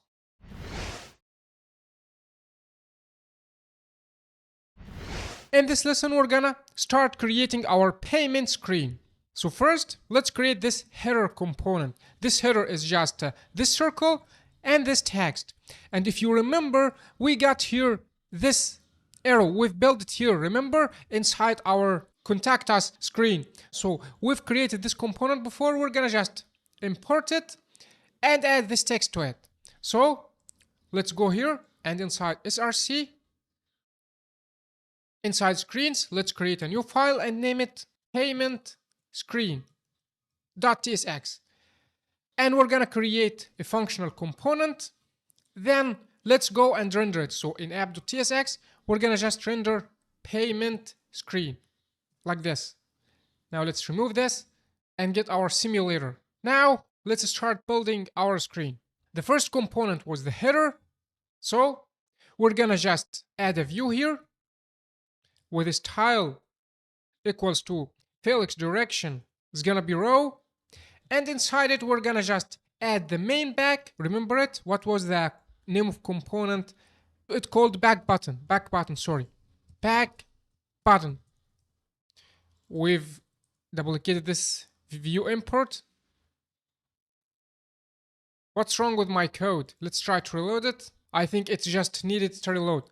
And with the back button, we're gonna just add a text. And inside this text, we're gonna just add this payment. And this text, the font size of it is 17, and this is the color of it. So inside this text, we're gonna add this style.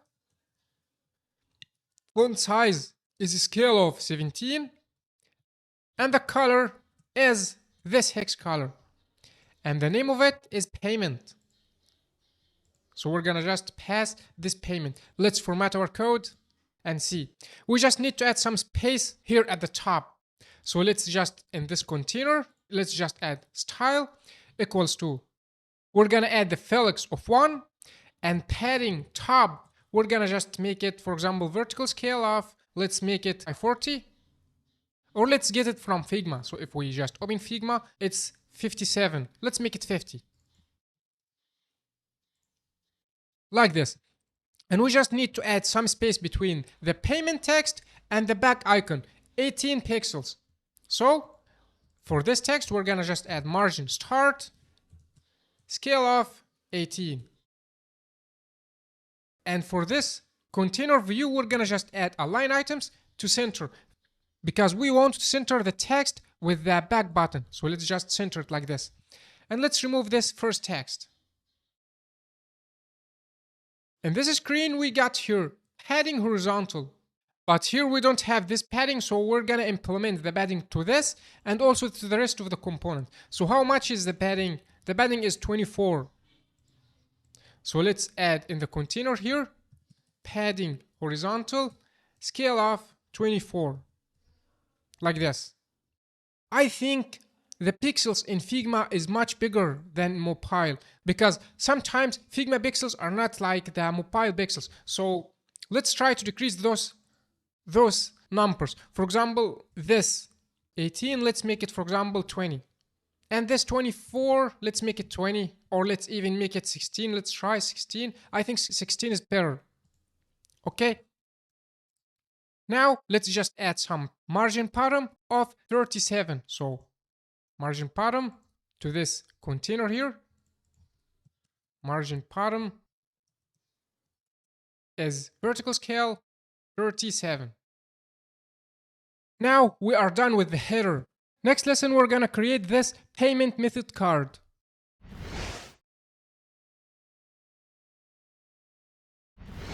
In this lesson, we're gonna create this component, pay method card. So inside our code, let's close this. And inside our components, let's create a new component and name it pay method card.tsx. And we're gonna create a functional component. Now let's go and render it here inside payment screen for just testing. So here, let's just import it. Let's just render it, and don't forget to import it. Now let's go and build it. We got here a view as a container. Then we got another view as a container for the icon and text here. First, let's get this icon. So let's right click on it and press copy as SVG. And then let's go to our SVG viewer. So in Google, just type SVG viewer. And open this website and paste the code. We've copied it as SVG. We're gonna just paste it here. Then we're gonna press on React Native and we're gonna just copy this component. We're gonna just copy this icon and go to our icons file inside our assets. And we're gonna just paste it and we're gonna name it. What's the name of it? Cache icon. And we're gonna just export it and add TypeScript for it, SVG props, and remove this line. Now, let's go and try to use this icon here. So let's add it here, cache icon. Now it appears pretty well. Now let's add a view. This view has a height 72 and width 85. And the border radius is 9.62. We're gonna make it 10, okay? And here's the background color of it.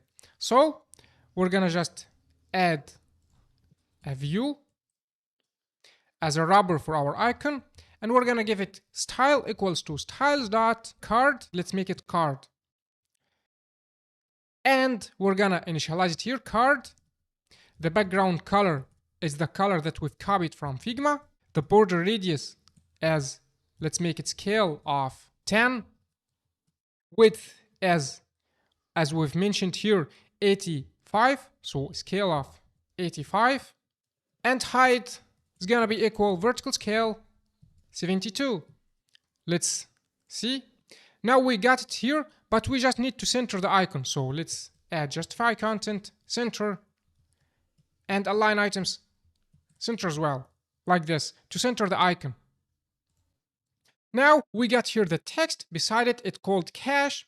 The color of it is this color, and the font size is 14. So we're gonna just add a style for this text. We're gonna just name it to make it cache, and we're gonna add a style for it equals to styles.label. And inside this label, we're gonna make the font size scale of 14, and the color is gonna be this hex color. And also we need to make it in the center and has some space at the top. So we got here 4 pixels of margin top and it's in the center. So align or text align, let's make it in the center. Let's make it in the center, but it became in the center because the container contained all this space. We're gonna fix it later.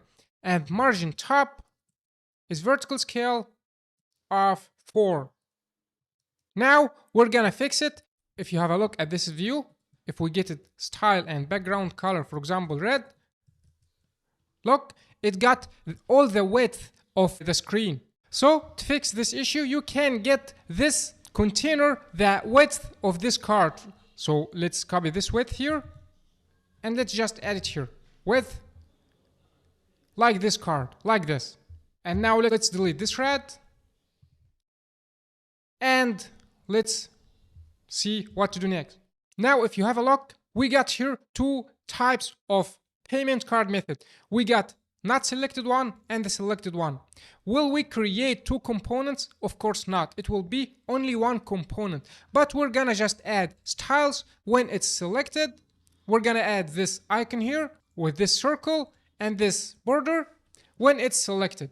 And when it's not, we're gonna make it like this. So in next lesson, we're gonna add the styling for the selected payment method.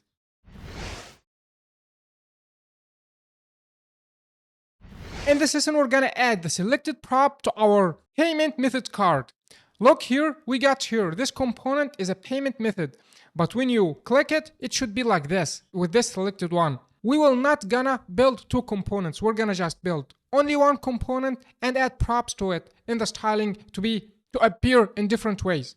Okay, so first, what we got here, the difference between this and this is the background color here is white, and this border and this icon here with its container. So we're gonna do those three changes. But first, let's add a prop, and this prop called is selected. So let's add a prop here, name it is selected, and we're gonna make the default value of it is false. Okay, and we're gonna go to our payment screen and duplicate this payment method card, and add is selected to be true to allow us to see the changes between them. Okay, now first we need to make the background color when it's selected to be white. So we're gonna go here and make this styles.card. We're gonna make it array of styles. So we're gonna just make it array like this and add when it is selected prop, we're gonna add this style. Styles dot selected card style like this. Let's make our code editor a little bit bigger. Okay, so we're gonna just define it here and we're gonna add those styles to it. We're gonna make the background color is white. So when it's selected, the background color is gonna be white.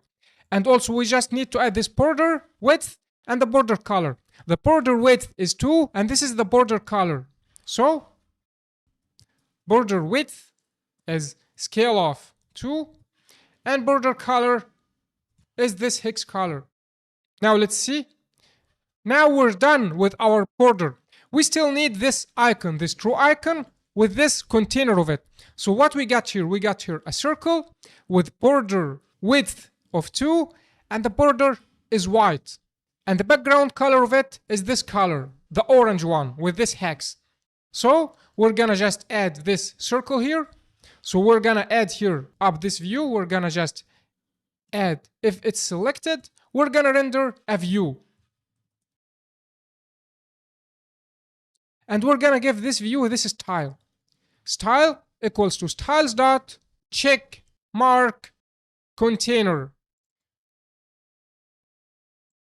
And this check mark container have those styles.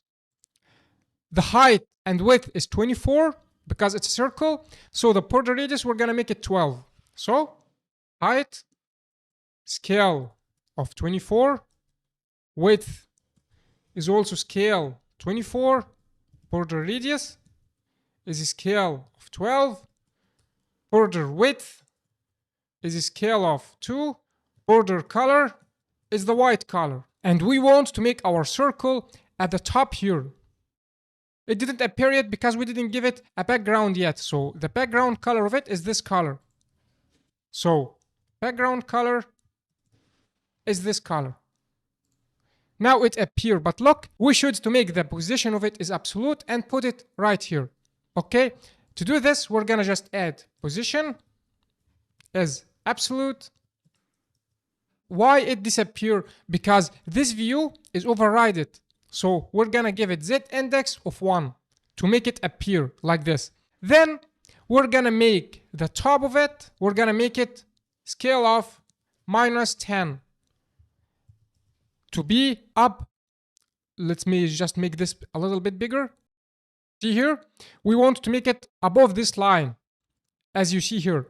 So we're gonna make it -10 to be the top of the border. And also right is gonna be scale of -10 as well to put it like this. Let's try to decrease this 10. Let's try to make it 8. I think it's better. Finally, let's just add the check mark inside it. And to make this a check mark in the center, we need to justify content and align items elements in the center. So finally, we're gonna just add justify content, center, align items, center as well. So now let's finally put inside this view. Here is the view of our, let's format our code. We're gonna put it inside this view. So inside this view, we're gonna just add the check mark. So let's search in Expo. So easily here in Google, just type Expo, vector icons. And let's search for check. We got here a got a check from int bio. Let's choose it. Let's first import it. Copy this line to import it at the top here. And here is the render of it. So let's just copy it and paste it here to render it. Now we just need to make the color of it is white because the color here is white. So white. And the size must be less than this. The size here is the width is 9 and the height is 6. So let's make the size. Let's give it, for example, let's try to make it 10 and see. Let's try to make it bigger, 12, like this. I think it looks better. Now when component is selected, it will look like this. And when it's not selected, it will look like this. And we initialize is selected to be false, because if you didn't pass this prop is selected to be true. If we just delete it, it's gonna be like this. But if you just make it selected, it will be like this. Now our last thing we need to do is to pass the title and icon as props. So this title and this icon also, because if you see here, we got here different icons: Visa, Cash, MasterCard, and also different titles: Cash, Visa, MasterCard. So we're gonna replace this static values with dynamic values. So this Cash, we're gonna make it title and pass it as a prop also here, title. And this Cash icon here, we're gonna just delete it and pass icon like this and put it here also in props. Now if we press save, the icon and title will be gone because we didn't pass them here yet. But if you pass it here, for example, title Cash, it will be appear. Now everything worked pretty good, but we just need to add some TypeScript for our component. So let's create our interface, hey method card, and we're gonna make is selected. The type of it is Boolean. And it's not required, it's optional. And the title is a string. And the icon is what? The type of it is React Node. And you can import it from React. And finally, let's just add this interface here. Let's name it Pay Method Card Props. And make our component is a functional component of this type. Now let's press save. Now it looks as before. We just added some TypeScript to our code.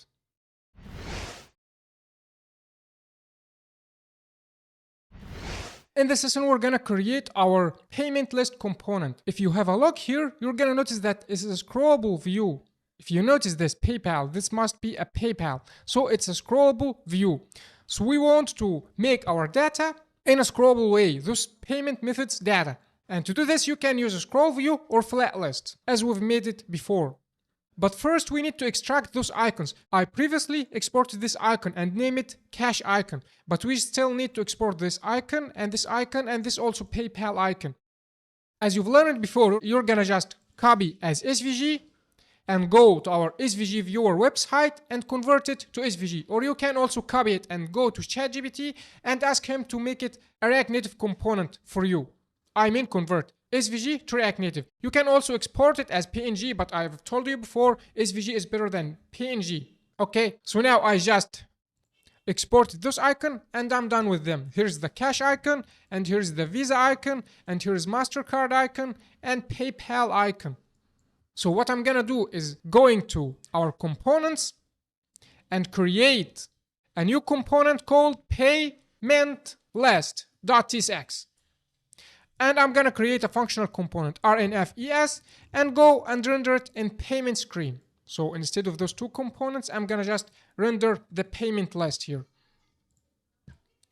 Then I'm gonna create our list of data. We got here 4 payment methods. So I'm gonna create an array and put them inside it. So here, I'm gonna create an array. Let's name it payment methods.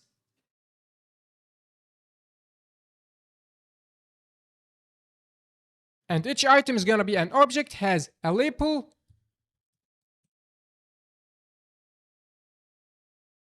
and icon. The first icon is gonna be Cash icon. Let's duplicate this 4 times. The second label is gonna be Visa. Third label is gonna be Master Card. Fourth label is gonna be PayPal. And this icon is gonna be Visa icon and MasterCard icon and PayPal icon. As simple as this. Then we're gonna put inside this view, we're gonna just add a flat list. And this flat list, don't forget to import it from React, got 3 important properties. As we've mentioned before, the data is gonna be our payment methods data. The key structure, it's a unique key for each item. We're gonna make item.label. This label here. But you have to make sure that this label is gonna be unique. So duplicated labels will affect a performance issue, okay? Third, render item. In this render item, we're gonna destruct the item and we're gonna add our component. Payment method. What was the component name? I forgot it. Hey, method card. So pay method card. Oops, we forgot to add the first tag like this. Now we got here our flat list. Let's just give the props for it. The first property is label. And this label is gonna be item.label. What's the difference here? Label, the prop must be the same as here. Here's the prop is title, not label. So this must be title, not like this, to make the title appear. Second prop is icon, and this icon is gonna be item, and this icon is gonna be item.icon, like this. Now we got here our flat list, but it's in a vertical way, not horizontal way. So we're gonna add this prop to our flat list. We're gonna just make it horizontal. To make it horizontal like this, let's format our code, right click, format document. And also we wanted to hide this horizontal indicator. So we're gonna use this prop, show horizontal scroll indicator. We're gonna set it to false, like this. Now it's gone. And finally, we just need to add some spaces between item to other. So we're gonna just add container style, and we're gonna just add gap to make it scale of 16, like this, to have space between the items. Now it looks like we've done with it, but if you have a look here, we got here a space here and space here, and we want to remove them. So let's go to our payment screen. Let's put this padding horizontal here in this view, like this, not in flat list. And for the flat list, we're gonna just add it in the content container style. So here in the content container style, we're gonna just add padding horizontal, scale of 24, like this. But I think it's not 24, it was 16, right? So let's make it 16.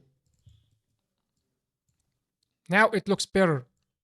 The final thing that we want to do is adding the selected prop. When you press here, look, nothing happens.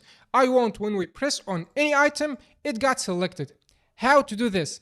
To do this, we're gonna use our useState hook. So here, let's create a useState hook. So const selected method and set selected method equals to useState with empty string. Okay, and we're gonna add inside this pay method card, we're gonna just add this property, the on press property. But to add it, we just need to go to our component and add it here. So we're gonna go to our pay method card and add a third prop. Let's name it on press, and let's change this view to make it touchable opacity, and at the down here also touchable opacity, and the on press prop is gonna be equals to on press prop that we're gonna pass in the component. So let's use it here on press. When we press on any item, we're gonna just set selected method to be this item, or let's set it to be item.label, like this. And finally, we're gonna add another prop, the isSelected prop, and this prop is gonna be selected method equals item.label, like this. Now when you press here, look, the item is selected. Oops, if you see here, we got here a cutoff. So let's just add some padding top to remove this cutoff. So here in the content container style, let's just add padding top. Let's try to make it vertical scale of the space was 10. Let's try to make it 15 like this. Now the cutoff is disappeared. If you don't understand this, what I've write here, it's pretty simple. We'll just add the selected method here and initialize it with empty string. If you just reload, nothing is selected because we initialize it as empty string. If we just make it Visa, look what's gonna happen. Visa is selected. If you just make it PayPal, PayPal is selected. So how this is work? This selected method has a value, and this value is a string. It can be cash, it can be MasterCard or anything. And when this selected value equals to item.label, this item.label refers to this label. For example, if selected method equal to PayPal, then this fourth item is gonna be selected. And if this selected method is equal to Visa, like this, then it will see this condition. Selected method is equal to item.label. So it's gonna search in those labels, cash, Visa, MasterCard, and PayPal, and it's gonna see Visa here. So this is gonna be selected. So it's pretty simple. Let's just finally format our code and add TypeScript for this onPress handler. So we're gonna go to our pay method card and add this onPress, and we're gonna make it optional, and it's gonna be just a function that return void. It's just a TypeScript code.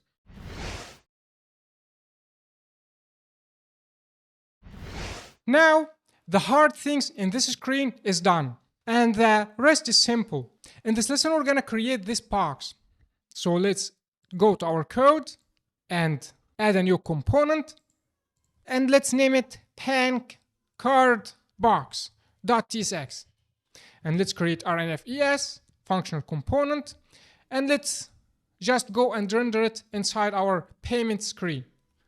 So here, let's just render it here.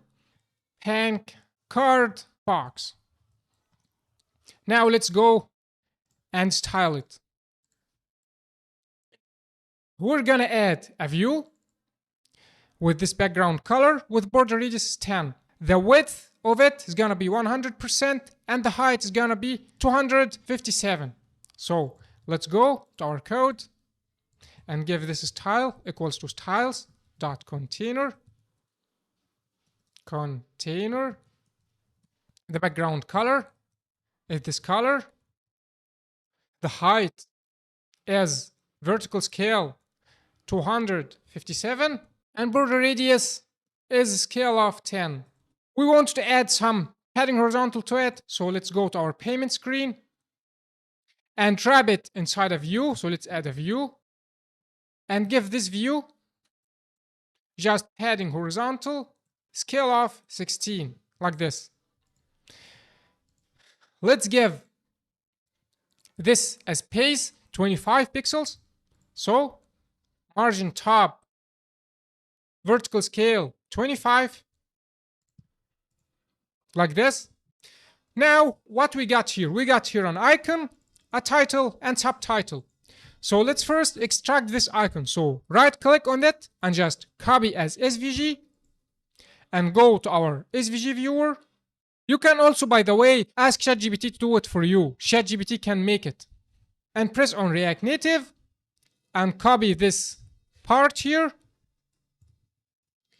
and go to our icons and let's just export it. So export. Don't forget, you just need to add some imports here. You just need to import the G and the rect and G and mask. You need to import them. You can import them from React Native SVG. So here, let's go to our React Native SVG and import mask and G and what else? And rect. Like this. And let's just add TypeScript definition and remove this line. It will work without adding TypeScript or even removing this line. It will also work. And finally, let's just rename this icon. Let's make it bank card icon. And let's go and put it inside our box. So here, bank card icon. Now we've added it here. We just need to center all things in the middle. So justify content center, align items center as well, to center all the things. I think our view is very much bigger. Let's try to decrease it. The pixels in Figma are not matching the pixels in our simulator, so it's normal to decrease it. Or I have another way. Let's just remove the height like this and use padding. For example, you get here padding top 35 and padding bottom, let's make it 35 as well. So let's add padding vertical scale of 35. Like this. Now let's change the title. The title was no MasterCard added. It's bold and 16. So the title is no MasterCard added. And this is the color of it. So let's give it style. Let's put it inline style. So color is gonna be this hex color. Font size is gonna be scale of 16. And font weight is bold. Like this. Let's just give it some margin top. So margin top is 17. And let's add the other text. The other text, you can add a MasterCard and save it for later. So let's create another text. So text. The font size is 15 and this is the color of it. So style equals to color. This hex color, font size is 15. And let's just add some padding top here of 6. So margin top, vertical scale of 6. Let's just add some padding horizontal also. So inside our container, let's just add padding horizontal. Let's make it scale of 30. And let's make this text in the center. So let's add text align center. As simple as that. Now we are done with our bank card box. What we still got here? We still got this button and this text and this button as well.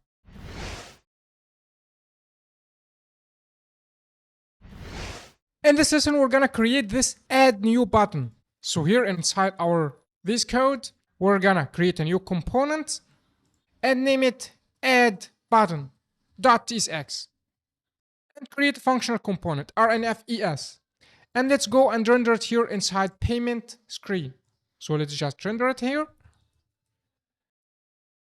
We got here error, my auto import sometimes through errors. Now let's just, after removing the duplicated import, let's just format our document. Now let's press save. Now let's go and implement our pattern. So here, what we got here?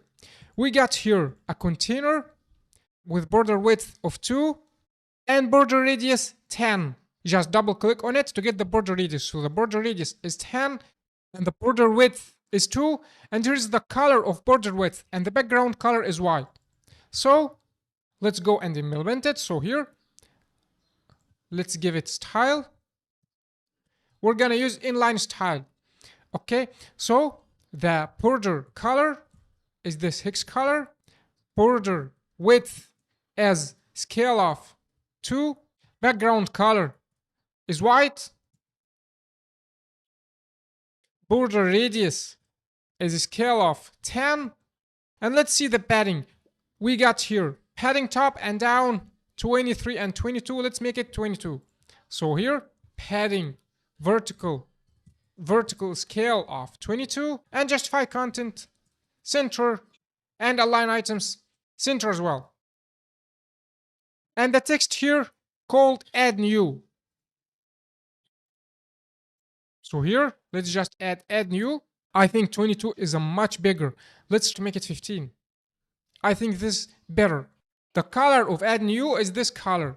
So let's style this text. Our text is 14 pixels and the color of it is this color. So inside this text, we're gonna edit style. Color is gonna be this hex color and font size as scale of 14, like this.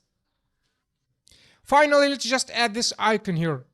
We can use it as SVG or we can search in Expo icons. So let's just type Expo vector icons and search for plus icon. We got here a plus. Let's use this from Feather. Let's copy it, copy the import, and copy the render. And let's just put it here, up the text. Now let's see. The color of it must be like this hex color, like the text color. And let's make the Felix direction is row to put it besides each other, like this. Let's make our button touchable opacity, not view, touchable opacity, to be clickable. And let's give it some margin top. So here, margin top of 15.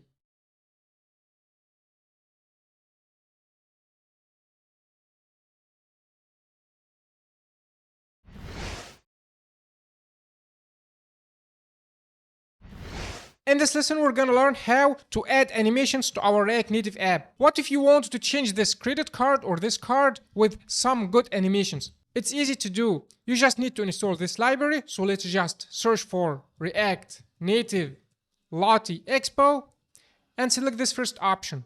First, we're gonna need to install this library. So let's copy this command and go to our code editor and paste it here to install this library. npx expo install Lottie-React-Native. Now let's search for Lottie and let's select this free animations. Now let's search for bank card or something and select any one of those beautiful animations. Let's try to select. What about this? You have to know that some animations are premium animations. So let's select one not premium. Let's try to select this. And let's try to make changes to the color. For example, let's try to select this pattern here. And now let's save it to download it. So let's press here on download. Let's press save. And here you can use any format that you want. For us, we're gonna use JSON, Lottie JSON. You can here also do some changes to it or change the color or so, but we're gonna use it as it is. So I'm gonna press here download, and now animation is downloaded. After downloaded, let's just drag and drop it to our VS Code. So here inside our assets, I'm gonna drag and drop it to our assets like this, to our VS Code. Now here's our animation file. Let's rename it. Let's rename it to be bank card animation. Okay, now how to use this animation? We're gonna go to our payment screen, and inside this bank card box, we got here our bank card icon. Let's format our code. We're gonna replace this bank card item, this refer to this card, we're gonna replace it with animation.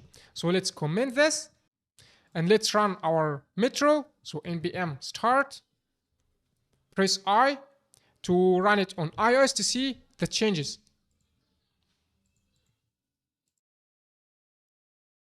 Now it got disappeared. Let's try to display the animation instead of it. How to display this animation? You're gonna go to documentations here of Lottie React Native. We just need here first to import our Lottie view. So let's copy it and paste it here. Then we're gonna use our component Lottie view. So we're gonna copy it, copy this part, and we're gonna paste it here. Here's our Lottie view. Let's comment this ref for now. And here the path of our animation. The path here is inside assets bank card animation.json. So let's right click and press on copy relative path. Let's put it here. And since we are in components folder, we need to go level up. So we want to go level up, then go to assets. So here instead of this SRC, we're gonna just add 2 dots like this. Now let's press save and see.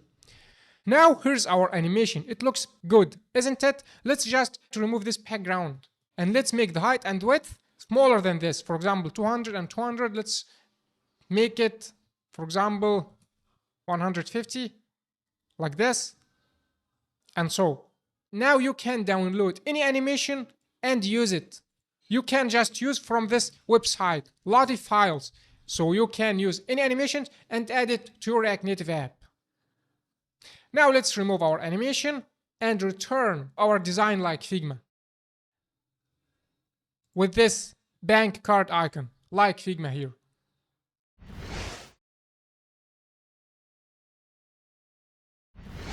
Now it's task time, but before I give you the task, I would like to mention 2 points. The first point is when you use FlatList, please try to put it as a container. Why? Because FlatList, it's not taking the Felix one by default, but it only takes up as much space as its parent container allows. So you have to put your FlatList inside container, especially when it's horizontal. So if you have a look here, if you just remove this view and this view also, I speak about the payment list component. Look what will happen. Look, the FlatList take as much space. Look. So you have to put your FlatList in a container to control the space that FlatList is taking.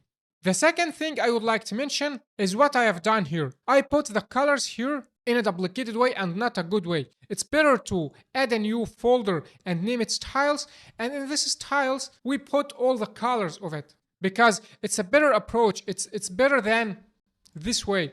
But because in this section I want only to focus on the UI, so I put the colors aesthetically, and also because the colors, all of them are different. But when you build real products like our AI chat app and smart e-commerce app that we're gonna build later in this course, we're gonna follow a good design system, and we're gonna put our colors inside constants and use the color in a good approach.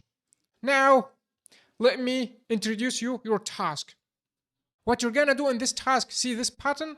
I want you to create this button. You can create a new component under this button, or you can use this button here that I have created previously and just add some props to it. For example, a props to remove this icon, or props to add an icon and pass it as null, and another props for the title and prop for background color or the style. So if you have some experience in React or in props, just use this component and make it reusable. If you're not, don't worry. As I promised in this course, I will cover the props and a lot of React basics. And later, we're gonna practice props more and more, and you're gonna master the props. So if you don't have any React experience, just create it as a new component. Okay? And you're gonna also add this text. It is just 2 text. You can use a nested text, or you can use a view with Felix direction row. And for this screen, it has only this logo here. You can use PNG or SVG, and I prefer SVG like we've done here before. For this image, you're gonna just implement this text and this text input. It's just a view with border radius and background color. There is the background color of it, and icon and placeholder. And this here with 2 icons, one for this eye and one for this lock.